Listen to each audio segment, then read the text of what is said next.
That little boy with the pouting face. He is our main character, Jake Elgon. Don't think of him as just a newborn. His past life was that of Professor Elgon, the chief of the strongest clan on the continent. The reason he appears in this newborn body is because over 1,000 years ago, he discovered the absolute peak of martial arts. But then he realized that a human lifetime is never enough to surpass this truth. He clung to an ancient legend that said deep within the sacred sanctuary protected by a dragon god lies a type of golden fruit. This fruit is believed to hold the power of immortality. With this thought in mind, Zachary went to defeat the dragon god and truly witness that miraculous fruit. He crawled his body covered in wounds to the tree and quickly picked that fruit, thinking that with this he could still pursue the absolute peak of martial arts. Zeke joyfully said and immediately devoured it without hesitation. This is Jessica Elena Gold, the man known as the strongest in the world. Time quickly passed several decades later inside some room.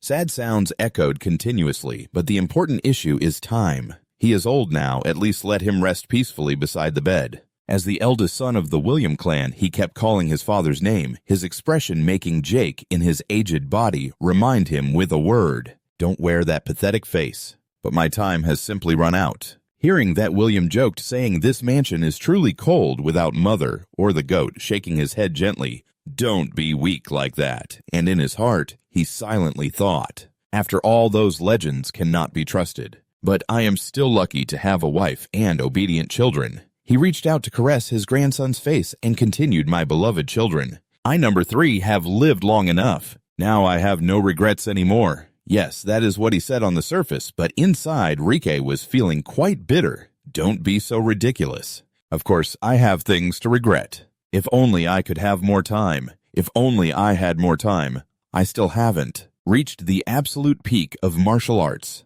Javier trembled, raising his old hands. His son, seeing this scene, could not hold back his tears, and thus Javier Lagon ended his life. At least that's how it seemed. Who knows how long had passed. Javier suddenly woke up. He couldn't help but feel a bit confused. Did I doze off? This wallpaper pattern, isn't it from the annex building? My body feels strangely light. And these tiny hands, what are they? Jerlisa was astonished when looking at her tiny hands. Aren't these the hands of a newborn? Have I become a baby? Thinking of this, even the strongest man in the world couldn't help but sweat. It took him a few seconds to calm down a bit and tried to reassure himself. Even the strongest man in the world couldn't help but sweat continuously. It took him a few seconds to calm down a bit and try to reassure himself. "Master, please calm down." To lure someone like me who has reached level 10 stars into such a bizarre situation without being detected is clearly not normal.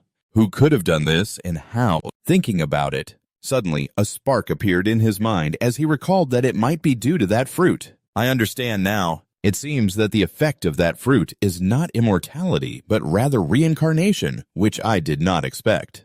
But this is indeed fortunate. Now I can finally witness the absolute peak of martial arts. Thinking about that is our main character. He couldn't help but smile, then he slightly turned his gaze to observe the scene inside the room where countless cradles contained babies. Given this situation, Joblesser quickly speculated about his own circumstances. There are other newborns sleeping here. I am in a supporting role, which means I have once again been reincarnated into the Elgon family. But why are there so many newborns gathered here? Just as he thought about this, outside, a group of maids entered the room carrying a jug of red liquid, along with several empty milk bottles, while they poured this liquid into the bottles. Zeke quickly analyzed that a maid from the Elgon family was present, but according to the situation, it was mealtime. After all, this place is full of newborns. Unbeknownst to him, a maid spoke up. "Get ready, yes ma'am."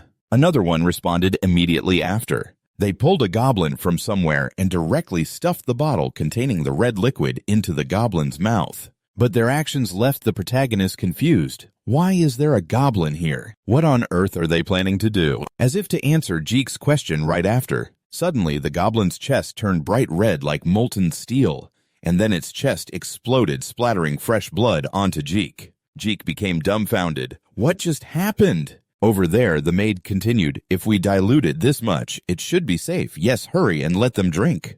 The others responded and quickly went to give the newborns the red liquid to drink. Naturally, Face could not escape that fate. And, having witnessed the goblin's fate earlier, Jefferson was now terrified. What are they making them drink? This isn't milk. What is this liquid? It contains a tremendous source of power for the newborns to drink something so dangerous. This is really dangerous, he thought. As soon as the nipple was brought to his mouth, Zeke's body automatically opened its mouth to suckle, which made him feel annoyed and frustrated. Damn, I forgot that I am the next newborn when this red liquid is swallowed. Jefferson also realized what it is. This is the blood of the ancient dragon. What are these idiots thinking, making us drink this? So the dilution they mentioned is for this. The situation is bad now. I have to spit it out. I'm already swallowing a bit. A small amount like this probably won't kill me, but the other child is instinctively spitting it out too. I need to do it before I explode. But is this really the right thing to do? Zeke wondered in his heart, but soon he realized this is a golden opportunity. If I absorb all this energy, I can surpass my previous self and reach the absolute peak of martial arts. I don't know why, but I will seize this opportunity. Don't underestimate me. Don't underestimate Professor El Haganazek. He screamed in his heart while he was gritting his teeth, enduring the pain caused by the blood of the ancient dragon. Zeke's eyebrows furrowed tightly, thinking to himself, don't underestimate Professor El Hagone. The maid saw him gripping the bottle tightly and gasped this child. Zeke frowned and puffed up his cheeks. Using all my strength to suck the milk, I think I will absorb all the power of the ancient dragon, and then I will have the ability to reach the absolute peak of martial arts that I couldn't reach in my previous life. In his mind, an ancient dragon with 2 leathery wings kept screaming. Its 2 eyes gleamed with yellow light, looking at the figure of another dragon turning to see that ancient dragon open its mouth, biting tightly onto the neck of that dragon. Doubtful about how this power is absorbed so easily, it's surprisingly perfect. Outside he lay in the soft cradle, frowning and looking around thoughtfully. Somehow I managed to do it. Zeke lay inside, feeling the energy from the nearby cradles. He thought the other children seemed to have survived. Indeed, one should not underestimate the survival instincts of newborns. Damn, it truly is a child's body. After a long time, he sucked on his finger and fell into a natural sleep, feeling too sleepy. Time quickly passed, and 7 years later, inside the forest, a voice rang out counting 998. 999, Zeke pushed one hand against the ground with a rock on his foot, practicing push-ups. Then with both legs, he kicked that rock high into the sky. Next, Zeke quickly jumped aside to avoid the rock falling straight down from the sky, the former head of the El Dragon clan. Now Zeke looked down at his 2 hands, feeling emotional. Still such a wonderful physique. All thanks to the blood of the ancient dragon. In his mind, he thought about this world. Currently, all living beings possess a power. Zeke thought about the blood he drank earlier. The blood of the ancient dragon that Zeke and the other children were forced to drink contained an endless source of power. He recalled that enormous energy pondering the children who consumed it. To some extent, they all gained a physique far beyond ordinary people. Zeke felt that energy contemplating combining it with the power of the divine dragon that I defeated in my previous life. Residing within me, Zeke, the only child who completely absorbed all the power of the ancient dragon, underwent changes that astonished even himself. He closed his eyes, feeling emotional, but still only achieving the first star. Zeke bowed his head, looking at his 2 hands, murmuring the situation of only achieving the first star is really bad. I should have achieved at least the 4th star by now. The star levels are the source of a person's power achieved. When pushed to a certain limit, he felt the energy radiating from within his body. The body is considered a universe with stars floating within. The more stars there are, the greater the power achieved. But every time the number of stars increases, creating stars becomes even more difficult. Zeke clenched his fist tightly, pondering. And Zeke, in his previous life, Joffrey Elgarin, had reached a level 10 in a 6th era, unprecedented. He was the only one in the world to achieve such power. He ran his hand through his hair, mumbling, but time passed so quickly. It had been 7 years since he was reborn as the illegitimate child of the Elgon clan leader. Currently, Zeke thought about her and him, pondering that our mother had passed away and our father had never appeared. I doubted his qualities as a father, but more than that, he scratched his face. Suddenly, a sound inquired about 1,000 years later. He thought of the scene where the maids fed the dragon blood to the children, whispering, even though being reincarnated was already surprising enough. But being reborn 1,000 years later, before I could grasp the timeline, I came back to a world where the survival of the strong was tested to the extreme. The most typical example is this. He thought of the chair of that clan. Forcing newborns to drink dragon blood is a ritual called the Dragon's Challenge. Zeke thought of those survivors silently thinking that only the children who survived this challenge could receive education like true Elgon warriors. That was how it should be. He turned his head and saw the maid stepping out to find him. Zeke stared at her and exclaimed, "I'm afraid I cannot answer that question." He thought about how for 7 years there had been no guide coming to Zeke. Zeke was filled with excitement towards the maid, thinking it was quite strange, wasn't it? Those who pass the challenge will be trained in combat right, but here there are only maids. She heard that and suspiciously asked, "Is there a problem with this?" He was startled and stammered in reply. "No, there is no problem," but Zeke pointed his thumb at himself and shouted, "Right now physical training is important to me. More than learning to fight. After all, I can do that myself." He leaned against the cold and looked at the maid, inquiring, "But at least I want to know a little information." "About the other children or about the main clan, don't you think so?" She coldly replied, "I'm afraid I cannot answer that." Reek frowned and asked back, "I'm just talking about clan matters. Do you understand?" She closed her eyes and replied, "I'm afraid I cannot answer that."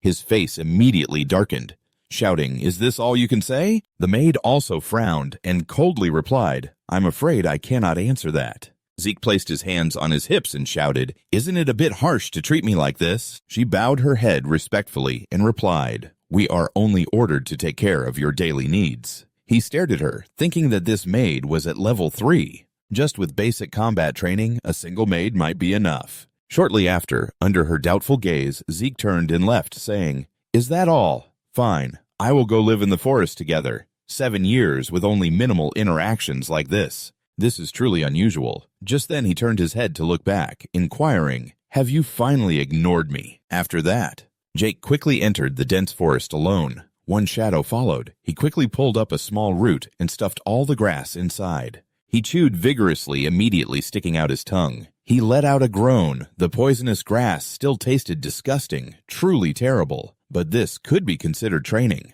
He turned his head and glanced around, constantly urging himself, "Be patient, be patient." Rick glanced at the bushes behind him and whispered, "But his gaze kept following me closely lately. I really wish I could do something."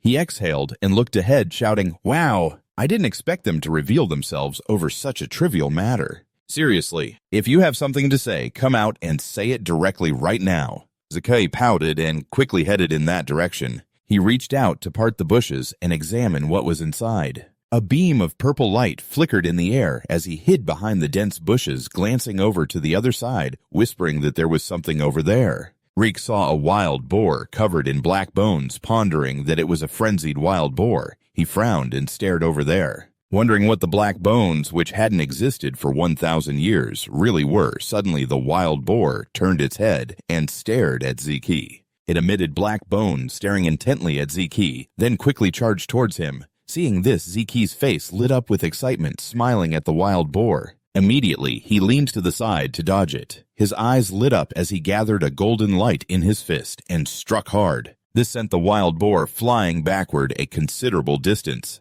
Zeke lowered his head, looking at the light flashing on his hand, exclaiming that he had only lightly touched something of the same level. Yet it generated so much power, he immediately carried the wild boar's corpse away. The quality of the stars is really important. I'm starting to feel bored being left like this. Should I set off on an adventure? Zeke left the forest behind and quickly departed if he wanted to go somewhere. The sea was the first destination. Behind a tree trunk, a man tightly gripped a staff in his hand, pondering what was happening here. Although he wasn't properly trained, he had used the power of the first level to defeat a frenzied wild boar with just one blow.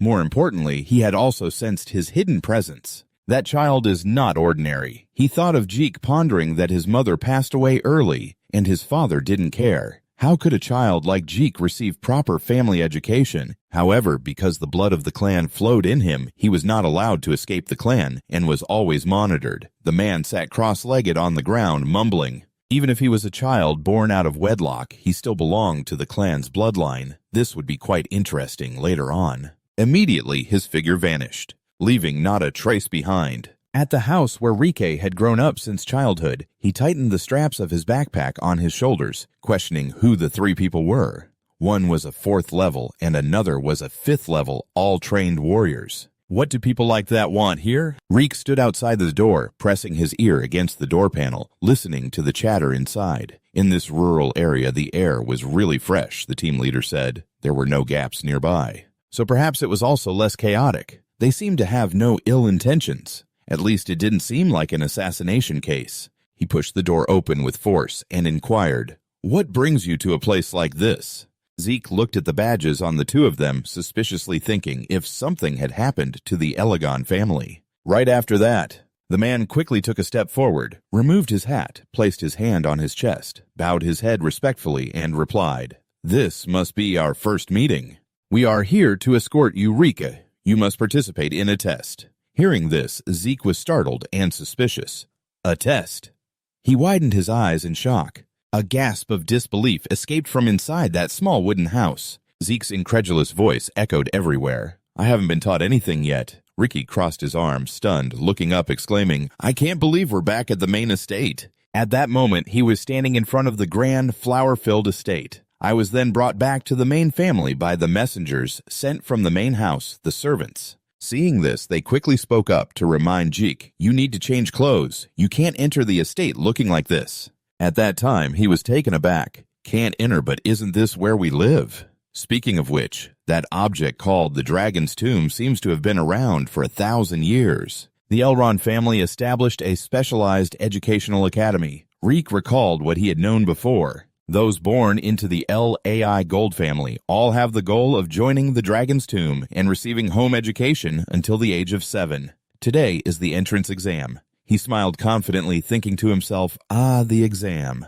I am someone who hasn't been properly educated at all. Reek stood straight, observing the surroundings right after that. Suddenly he crouched down, holding his head in frustration. Even so, participating in the exam is mandatory. So I was brought from the border back here. Reek couldn't help but remember himself back then. Why did this happen just as I was about to leave? After all the preparations, there was nothing left. Just as he was squatting on the ground, suddenly, a voice came from behind him. A boy with light blue hair looked gentle. He bowed his head and asked Xander from Oscar Village, are you okay? Is something wrong?" Zeke looked up in confusion and asked, "Who are you?" Upon hearing this, he awkwardly explained, "I am Xander. You don't look well." However, his expression showed he wasn't very concerned. Staring at Janji, he felt that the boy was radiating a source of energy. He silently assessed, "This kid looks timid but quite sharp." So Reek suddenly stood up and said, "Sorry about that." He smiled warmly and introduced himself. "You are Zanessa, right? I am Zeke." Then Zeke sighed, exclaiming, "I don't understand what they intend to make us do." Zanessa, hearing this, looked confused and hugged her arm, saying, "The exam content hasn't changed in years yet. You casually say, 'Oh, I don't even know what the exam consists of.'" With no background knowledge upon hearing this, he turned pale in shock. What Janessa thought to herself, not knowing anything about the exam, is too reckless. "Is he okay?" So she began to explain to GK, today's test includes... Suddenly, from afar, a shout rang out, "Hey, Janja, the weakest one!" Hearing this, Janja turned around in shock, her face filled with fear. At that moment, another guy approached with a disdainful expression. This guy is Zed from Oscar Ken Village. He spoke contemptuously. "A weakling like you, what are you doing here? Lost, go home before you get hurt." Janja, flustered, replied, "Of course it's for the test at the Dragon's Tomb." Hearing this, he showed disdain, exclaiming, "You..." Ons. Jackson laughed mockingly, holding his stomach. "No way you're getting in. No way you'll make it. Your dad is Wei Long, right? What can the child of Nui Long do?" At this moment, Janesser's hand was clenched in anger, trembling, and Zeke noticed this. Speaking of the lineage of the Lagan family, there is a clear hierarchy established by an absolute monarch, the first Long, followed by the military leader, the young Long. Captain Cheng Long, the supreme leader, is at the very bottom, that is Nui Long, those who cannot participate in the Long Tomb or cannot graduate, and they are referred to as the inexperienced ones. He gritted his teeth in anger, but wanted to prove that we are not fakes right at this moment. A voice suddenly rang out, startling him. Why can you be so sure without trying? Zeke quickly stepped in front of the three guys. Zed, having seen this, disdainfully and angrily said, "Who the hell are you? Is there a problem?" He pretended to be calm and replied, "It's not just a simple question." "Why can't Dronzer?" He pointed directly at Dronzer and said, "Of course it's because he's weak." His expression was slightly startled upon hearing this. Weak Zeke stared at Dronzer and assessed that he was indeed stronger than several of them. Hearing these words, he couldn't help but be stunned, wide-eyed. They, seeing this, immediately scolded, "What are you saying? Are you saying we are weaker than that loser?" At this moment, unexpectedly, two men appeared shouting loudly to gather everyone. This was the dragon instructor. He said sternly, "The entrance exam for the Long Tomb will begin right now. The candidates need to register in order and then quickly move along with their number cards. Jack, come here. Don't argue with Jackie anymore. Just go over and remind him." "I remember your face now, you bastard," he sighed in exasperation, thinking he didn't need to be that angry. Kids these days are really easy to anger. From behind Janji, So spoke up, confused. "We're the same age, right?" So he slightly bowed his head and continued. Who wouldn't get mad when hearing someone say, "I'm stronger than them"? Zeke looked at Dronzer and softly replied, "Is that so?" Then he crossed his arms and said, "It's obvious, but this entrance exam is mandatory, isn't it? So saying things like it's impossible or stuff like that." And Dronzer, a bit bewildered, asked, "Can you really withdraw? You really don't know anything, huh?" So Zeke replied, "You can give up. I don't know either." He awkwardly smiled and continued, "You'd better withdraw. At least that way you won't get hurt." He didn't explain further, but smiled and stroked his chin. "A person of my caliber can't withdraw, even if I tried." Jiang Jiaso couldn't help but exclaim, "You're really confident, even if you don't know what the test content is." Zeke laughed happily and said, "Well, let's hurry up. We need to be urgent. Otherwise, the test will start." He scratched his head and replied, "Oh, right. That's true."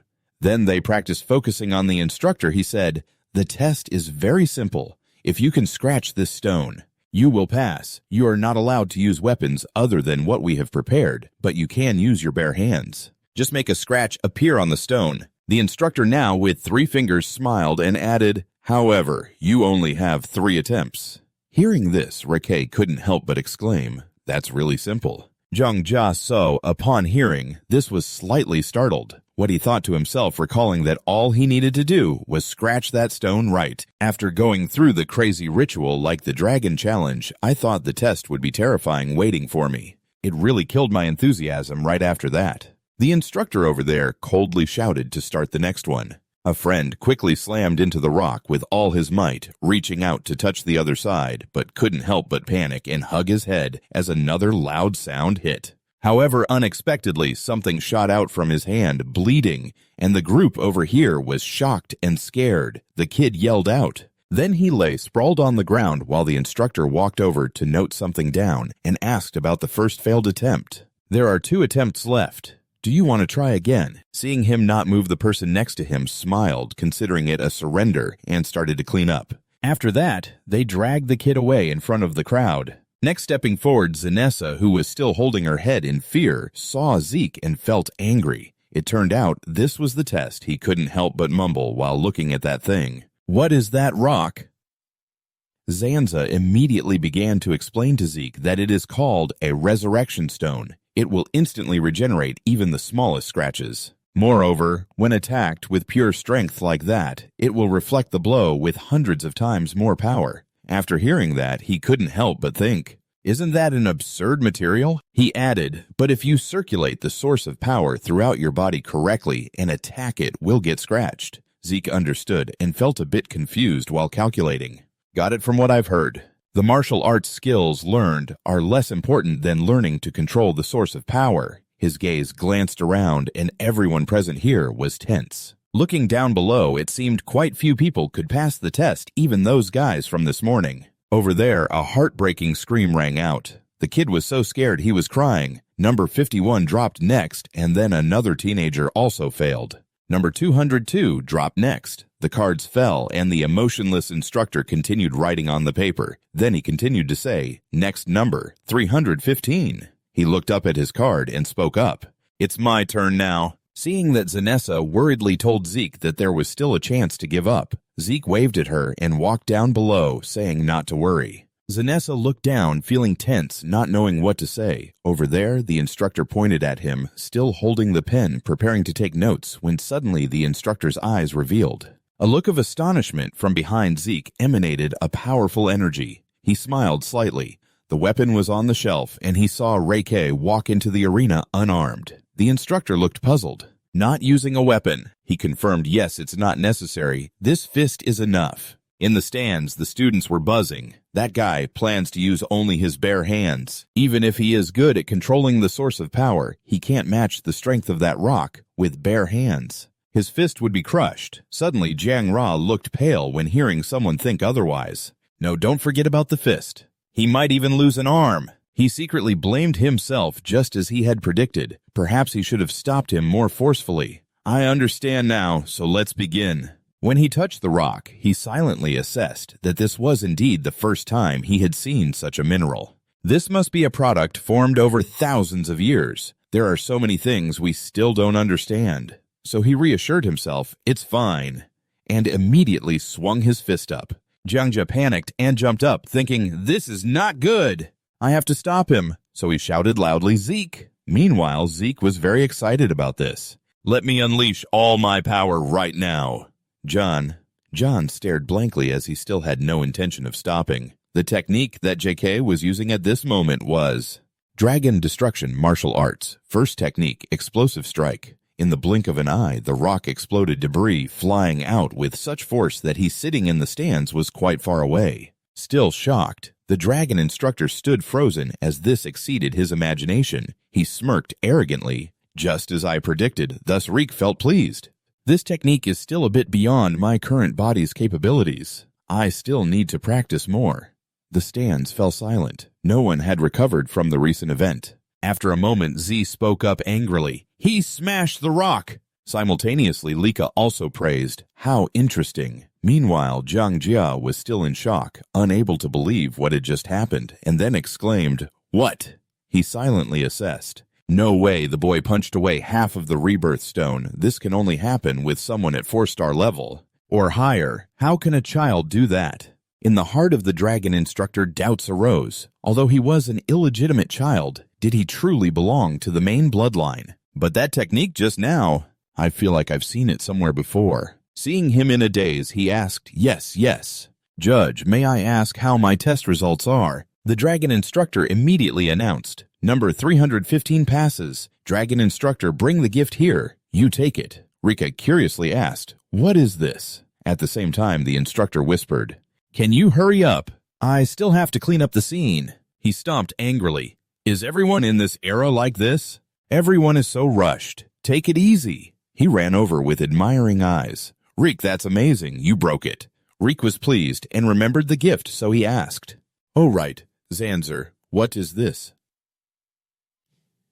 Zanzer looked up. You got a recovery potion. Zeke was even more confused. A recovery potion? He happily replied, It's a common one. He picked it up to examine it. It didn't seem poisonous.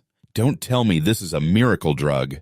In fact, it is called Cloud-Piercing Clarity. It's a potion made from extremely rare materials. To be more specific, its ingredients are various herbs that only grow in secret realms and cores filled with pure divine beast and mythical beast energy, which are very difficult to subdue. The specific effect is, when used, not only will wounds heal, but even old scars will be immediately healed, showing great effectiveness in enhancing one's power.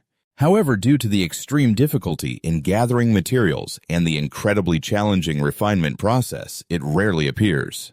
Decay decided to try a sip of Cloud-Piercing Clarity. However, due to the extreme difficulty in gathering materials as well as the extremely challenging crafting process, it rarely appears, so Decay decided to try a sip of the ethereal essence. Let's see if there's anything new. Surprisingly, the wound on his arm healed in the blink of an eye. He was really surprised. Is this really a miracle medicine? Zanzer touched and explained. I don't know about miracle medicine, but the healing potions prepared by the Elgon clan are definitely better than the ones sold normally. He hesitated to ask, Are you really surprised, Zeke?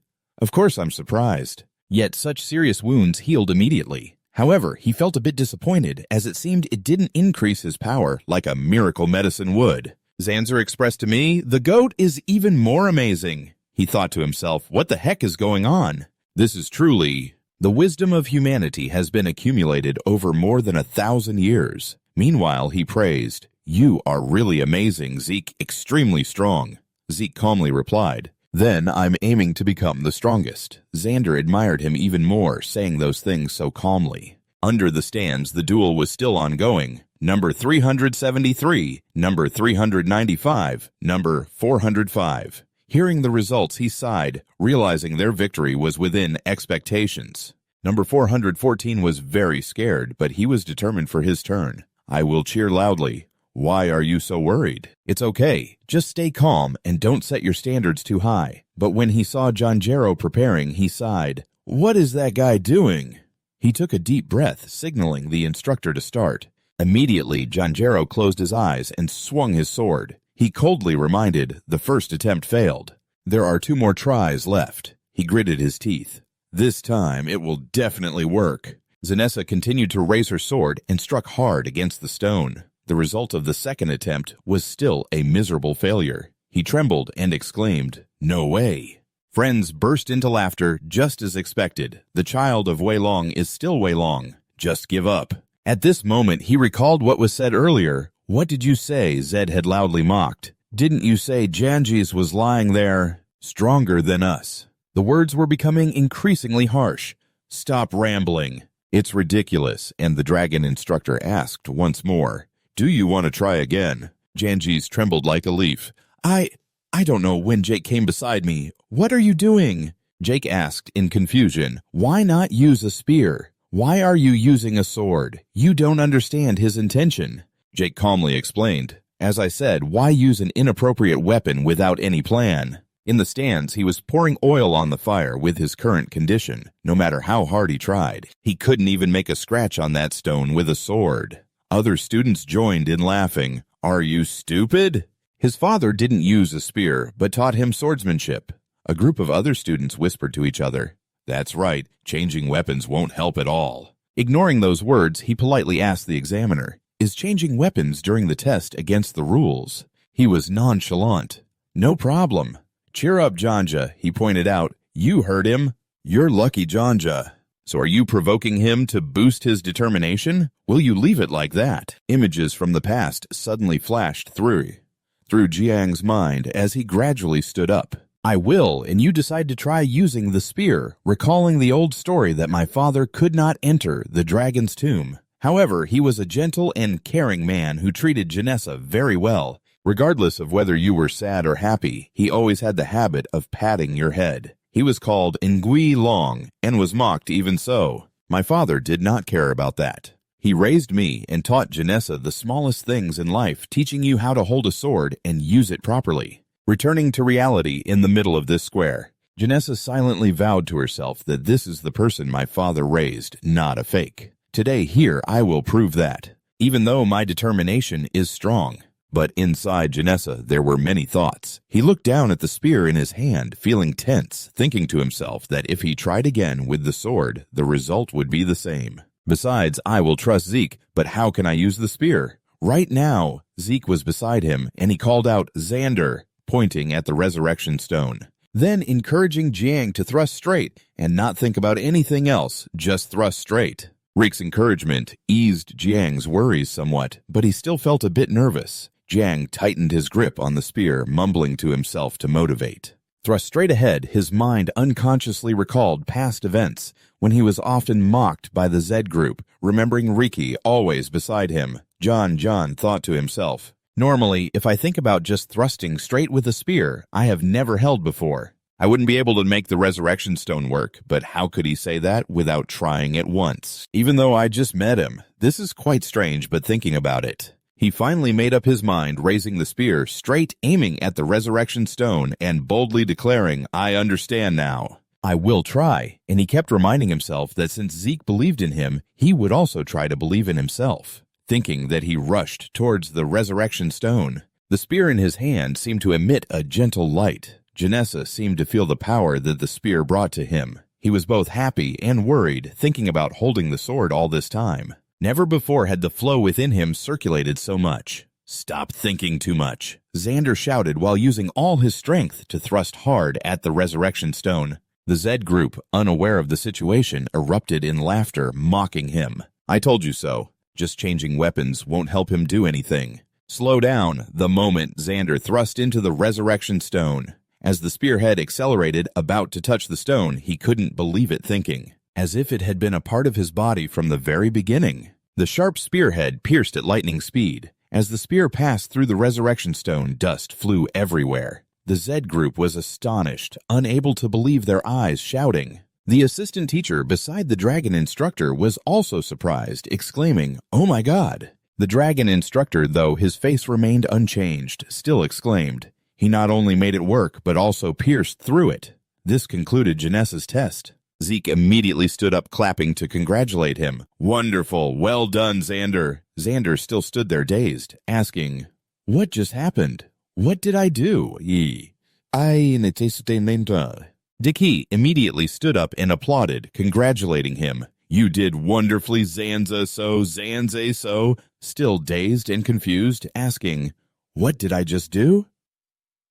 Troy, the dragon instructor, just wrote down the results and announced that number 414 passed. Zan was stunned, still holding the spear in his hand, unable to believe it, stammering to ask me if I really passed. Zeke patted his shoulder with a smile and repeated, "That's right. You did it." Just as I thought, after regaining composure, Zhang's eyes were filled with tears of joy, almost crying as he mumbled, "I passed. I did it," and joyfully hugged Zeke, shouting, "I did it. I really passed." Zeke smiled and said, "I told you so," while the two guys next to Zed in the stands were clamoring to refute denying Zed's talent, claiming it was just a coincidence, saying it had to be like that. "Right, Jackson." And this moment, the dragon instructor announced loudly that the entrance exam had ended. He looked at the list of students who passed the exam in his hand and continued to announce that the enrollment ceremony would begin right now. Hearing this, Jake curiously asked Janessa beside him, "Is that all there is to the enrollment ceremony?" Janessa immediately replied, "Yeah, there might be other tests after we start school." Zeke then asked, "So, what do we do now?" This question left Zanzer unsure of how to respond. He could only vaguely answer, there probably isn't anything for us to do." Just then the sound of firm footsteps approached, and a solemn group of people slowly walked out into the square. Upon seeing them, the dragon instructor spoke up. "The leader of the Elgon clan will give a congratulatory speech to you all. Pay attention to the man with a commanding presence." Among the crowd, Zeke curiously asked Zanzer, "Who is that gloomy man?" Zanzer turned pale when he heard him call the man that guy, but still honestly explained, "That's the clan leader Zeke." Without any hesitation, he bluntly commented, "That clan leader with that face, can't he brighten up a bit? The ice might even be warmer than him." Hearing his words, Zhang was scared and quickly covered his mouth, half pleading, half requesting, "Please be quiet." Saying that, he slowly removed his hand from Reek's mouth, but still sweating profusely kept repeating, "Please, keep quiet, okay?" Reek nodded and didn't say anything more, but his gaze was directed at the leaders of the Elgon clan, silently wondering, but is that really the current strength of the Elgon clan? A few level 7 elites and quite a few level 6 elites, indeed, a formidable force, he thought. He couldn't help but exclaim in his heart. After hearing that, Jake looked at the clan leader deep in thought, and the current clan leader of the Elphagone clan, Banjo Elphagone. Observing the mysterious aura emanating from him, Jake silently assessed. "I guess he must be level 8. Based on my knowledge, this level is extremely rare." He was level 8 1,000 years ago. There were even fewer than 12 people in the world who possessed it. I wonder what this era is like. But thinking about it, he couldn't keep his thoughts to himself any longer and directly said out loud, "I don't like him." Upon hearing that, Jang immediately turned to stare at him, while Zeke controlled his expression, thinking that was the father of the other leaders of the clan. Elgon parted to the sides to make way for Banzer to walk to the center position. The dragon instructor then loudly signaled for everyone to pay attention to Banzer. Banjo walked straight to the center position and spoke in a voice devoid of warmth, briefly stating, "Strive to become the flesh and blood of Elgon." His words emitted a strange magical force. It blew away Zeke, and everyone sitting in the stands couldn't escape the fate of feeling like they were being blown away. Loud voices began to rise, unable to breathe. Zeke was unaffected, but looking over at Xander, who was struggling to breathe, and turning pale, he worriedly called out to Jiang, glancing at the others, around who were also gasping for air. He vaguely understood that even the other kids were being pressured by this guy, and he frowned, thinking, what a terrible hatred. I don't know what happened, but I really don't like him. When Banjo turned to leave, the atmosphere in the square gradually returned to normal. Suddenly, a round of applause erupted. Another man, also a leader in the Elgon clan, laughed heartily and added to Banzer's speech. Indeed, those are valuable words of encouragement. Sir Banzer has high expectations for you all. Zeke noticed him silently wondering who he was while the man's loud voice continued to resonate as he spoke, so there was no need for much in the way of greetings. Keep striving. After the young people finished speaking, he laughed again, still curious about who this man was. The man casually chatted with the dragon instructor, teasing him and saying, really, it sounded just right. The man also joked back, teasing that those who worry about trivial matters would be questioned, not caring about his identity anymore. Zeke silently sighed, thinking he didn't understand what was happening, but fortunately the atmosphere had changed. After the recent pressure, the students in the stands were silent. No one spoke a word and no one dared to breathe loudly, while Zeke didn't bother with these trivial matters. Sitting still, looking down at the square, the dragon instructor was now holding a list in his hand and loudly announced that they would now announce the dormitory allocations. Those whose names are called should move immediately. Hearing this, Zeke questioned Janessa, aren't we all going to the same place? Janessa explained based on her understanding, actually there are 4 dragon halls and the students will be allocated to the corresponding halls in the east, southwest, and north. After hearing this, Jake nodded and replied, got it. At that moment, the dragon instructor read the number 315 and Jake stood up smiling and saying goodbye to Janessa. It's my turn. Take care, Janessa. She sincerely wished him well. You too, Zeke replied. At the Eastern Dragon Hall, the grand and classic buildings with spacious, shady gardens were now present. Zeke was holding a note in his hand, scratching his head and sighing. After 1,000 years, so much has changed. It's easy to get lost here. Finally, after some struggle to find his way, he had found his dorm room. He exclaimed in relief, here it is. Oh no, I'm late because I got lost. My roommate must be here already. Saying that, Zeke turned the doorknob and opened the door cheerfully, waving to the person inside, saying, sorry to keep you waiting. From today, we are roommates. Vaguely looking at the person in front of him, he hesitated and asked, are you Reek? Smiling, he exclaimed, looks like we have quite a connection, huh? The green-haired boy also smiled back. That's right, I was worried I would be alone. This is great. After that, he plopped down on the bed. Is there nothing to do today? Zan stepped up next to Reek and replied, that's right. The training session will start tomorrow. He then pursed his lips and muttered, that's right. Noticing this reaction, Zeke couldn't help but ask, are you even listening? The instructor already said that, but Rike cheerfully raised his thumb. I didn't hear anything. Janessa immediately shouted, that's not something to brag about. He then spoke sternly, anyway, we should sleep early. Tomorrow is the start of the training session. Under the gentle glow of the sunset streaming through the window, Zeke sat in silence, suddenly remembering the things he had experienced and silently contemplating his intention to escape this dull house. This boring place and go on an adventure, but that resurrection stone and that potion. There were too many interesting things happening at the entrance exam. Jake unconsciously turned his gaze towards the window, thinking to understand what had changed after 1,000 years. Staying with the elven tribe for a while longer wasn't bad. Time flew by quickly. A month later, at the fortress of the El High Gold tribe, there was a group of children trembling as they lifted weights with both hands while someone was continuously shouting loudly. A month later, at the fortress of the El High Gold clan, there was a group of children trembling as they lifted weights with both hands while someone was shouting loudly. Listen.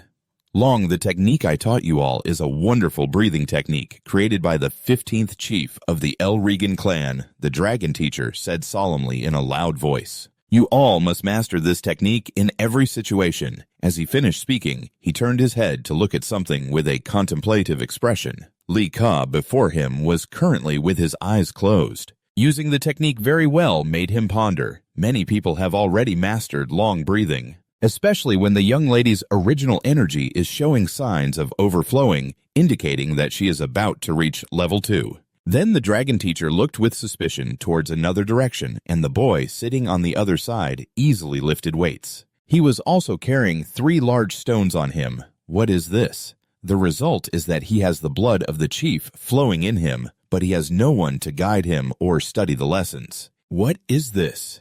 The dragon teacher stood behind him, silently observing, still astonished by the scene. Meanwhile, Deke was calmly inhaling and exhaling. Long thought to himself, I didn't expect the Long Vung Chi technique I created to be improved and widely spread under the name long breathing. He sat cross-legged with a somewhat bored expression, and around his body was enveloped by a stream of golden air. The breathing technique is the skill of absorbing energy from the air into the body and operating it to self-upgrade one's strength. The effectiveness depends on the skill and dexterity of the user. Therefore, prestigious clans all create their own methods, and the complete techniques are kept secret, like the utmost secrets, Deke thought to himself with his eyes closed. Long breathing is quite safe and easy to learn, but if the purpose is just for tranquility, then I don't need the mature back of my previous life to suddenly appear. The secret method of Long Vung Chi created by Jiffazer. Ligon transferred that it is the only breathing technique that allows the control of energy without interrupting the breath, even while moving. Its effectiveness is incredibly great, but very few people can inherit it due to its high difficulty. In Zeke's mind, a process of inheriting this breathing technique suddenly appeared, and he immediately speculated. So they intentionally simplified it so that anyone could use it, and from there, the collective strength of the entire clan was unexpectedly enhanced. My technique was passed down to future generations. Such a change in form. It's quite touching. I wonder if other martial arts will change like this after thousands of years. It's really something to look forward to. In a corner, GK did not see Lika quietly observing him not long after. The children who just finished practicing began their meal at home. Eating in a lively atmosphere, suddenly 2 kids with horrified expressions were intently looking at the arm, reaching out to grab a plate of food. Deke happily opened his mouth wide, ready to take a bite. Just got it. There were still food crumbs on the corner of his mouth. Deke chewed while concernedly asking, "What's wrong? You look pensive. If you don't eat, you won't get stronger." "Don't you know?" Zhang family asked back helplessly. "Why are you so full of energy? Your physical strength is really strange." He casually criticized that it was because you are too weak. Deke smiled awkwardly, pushing the plate of cakes in his hand forward. "Eat more and practice hard. There's no other way for this kid." A little boy with green hair lamented, "I have my share now." Right at that moment, he suddenly glanced back. After all, there were a few well-trained ones at this moment. Lika suddenly approached him and said, "You're quite good at this." "Right. Who is it that thinks so in their hearts?" Zeke instinctively spoke up. "Who is that?" John touched the side. Upon hearing this, he spat out a mouthful of water he had just drunk. He immediately pulled him back and whispered to spread the knowledge. "Zeke, don't you know? This is Miss Lika, the daughter of the clan leader." Zeke replied blankly, "I don't know," while Zansar panicked and shouted, "No way! She is one of the candidates for the position of the next clan leader. Normally we wouldn't have the right to talk to her." He was pushed close to her face and suddenly blurted out, "If that's the case, then she is also the son of the clan leader. Even if it's an illegitimate child." Zansar was shocked into silence for a moment, while Lika across from him unexpectedly exclaimed, "Really?" with a calm expression asking back, "Are you the illegitimate child of the clan leader?" "The next clan leader, Lika Tifona Elgon." Zeke replied immediately, "Why would I lie about such things?" Lika then questioned, "Then why are you strong enough to crush rebirth stones with your bare hands?" She said this while slamming her hand on the table. "An illegitimate child without any backing. How could you do that?" He turned back to continue cutting meat and then replied calmly, "Oh, that's just me. Lying, don't be dazed anymore, eat." Jeek's answer made Lika silent for a moment, but the next second she suddenly bared her teeth and smiled. "You're really interesting." Like comfortably sat down next to him and asked, "So, how about it? Be my subordinate." Zeke looked at her with a dead fish gaze. "Huh, what are you saying?" Laika repeated the invitation while presenting the benefits. Now I'm asking you if you want to become my subordinate. I will be your support. An illegitimate child must want to have allies, right? In her mind, the scene of the two of them standing side by side in the future appeared. Laika leaned one hand on the table, smiling and painting the future scene. Then use your strength to help me become the clan leader. Of course, I will treat you well after I become the clan leader. How? Zeke closed his eyes and immediately refused. No thanks.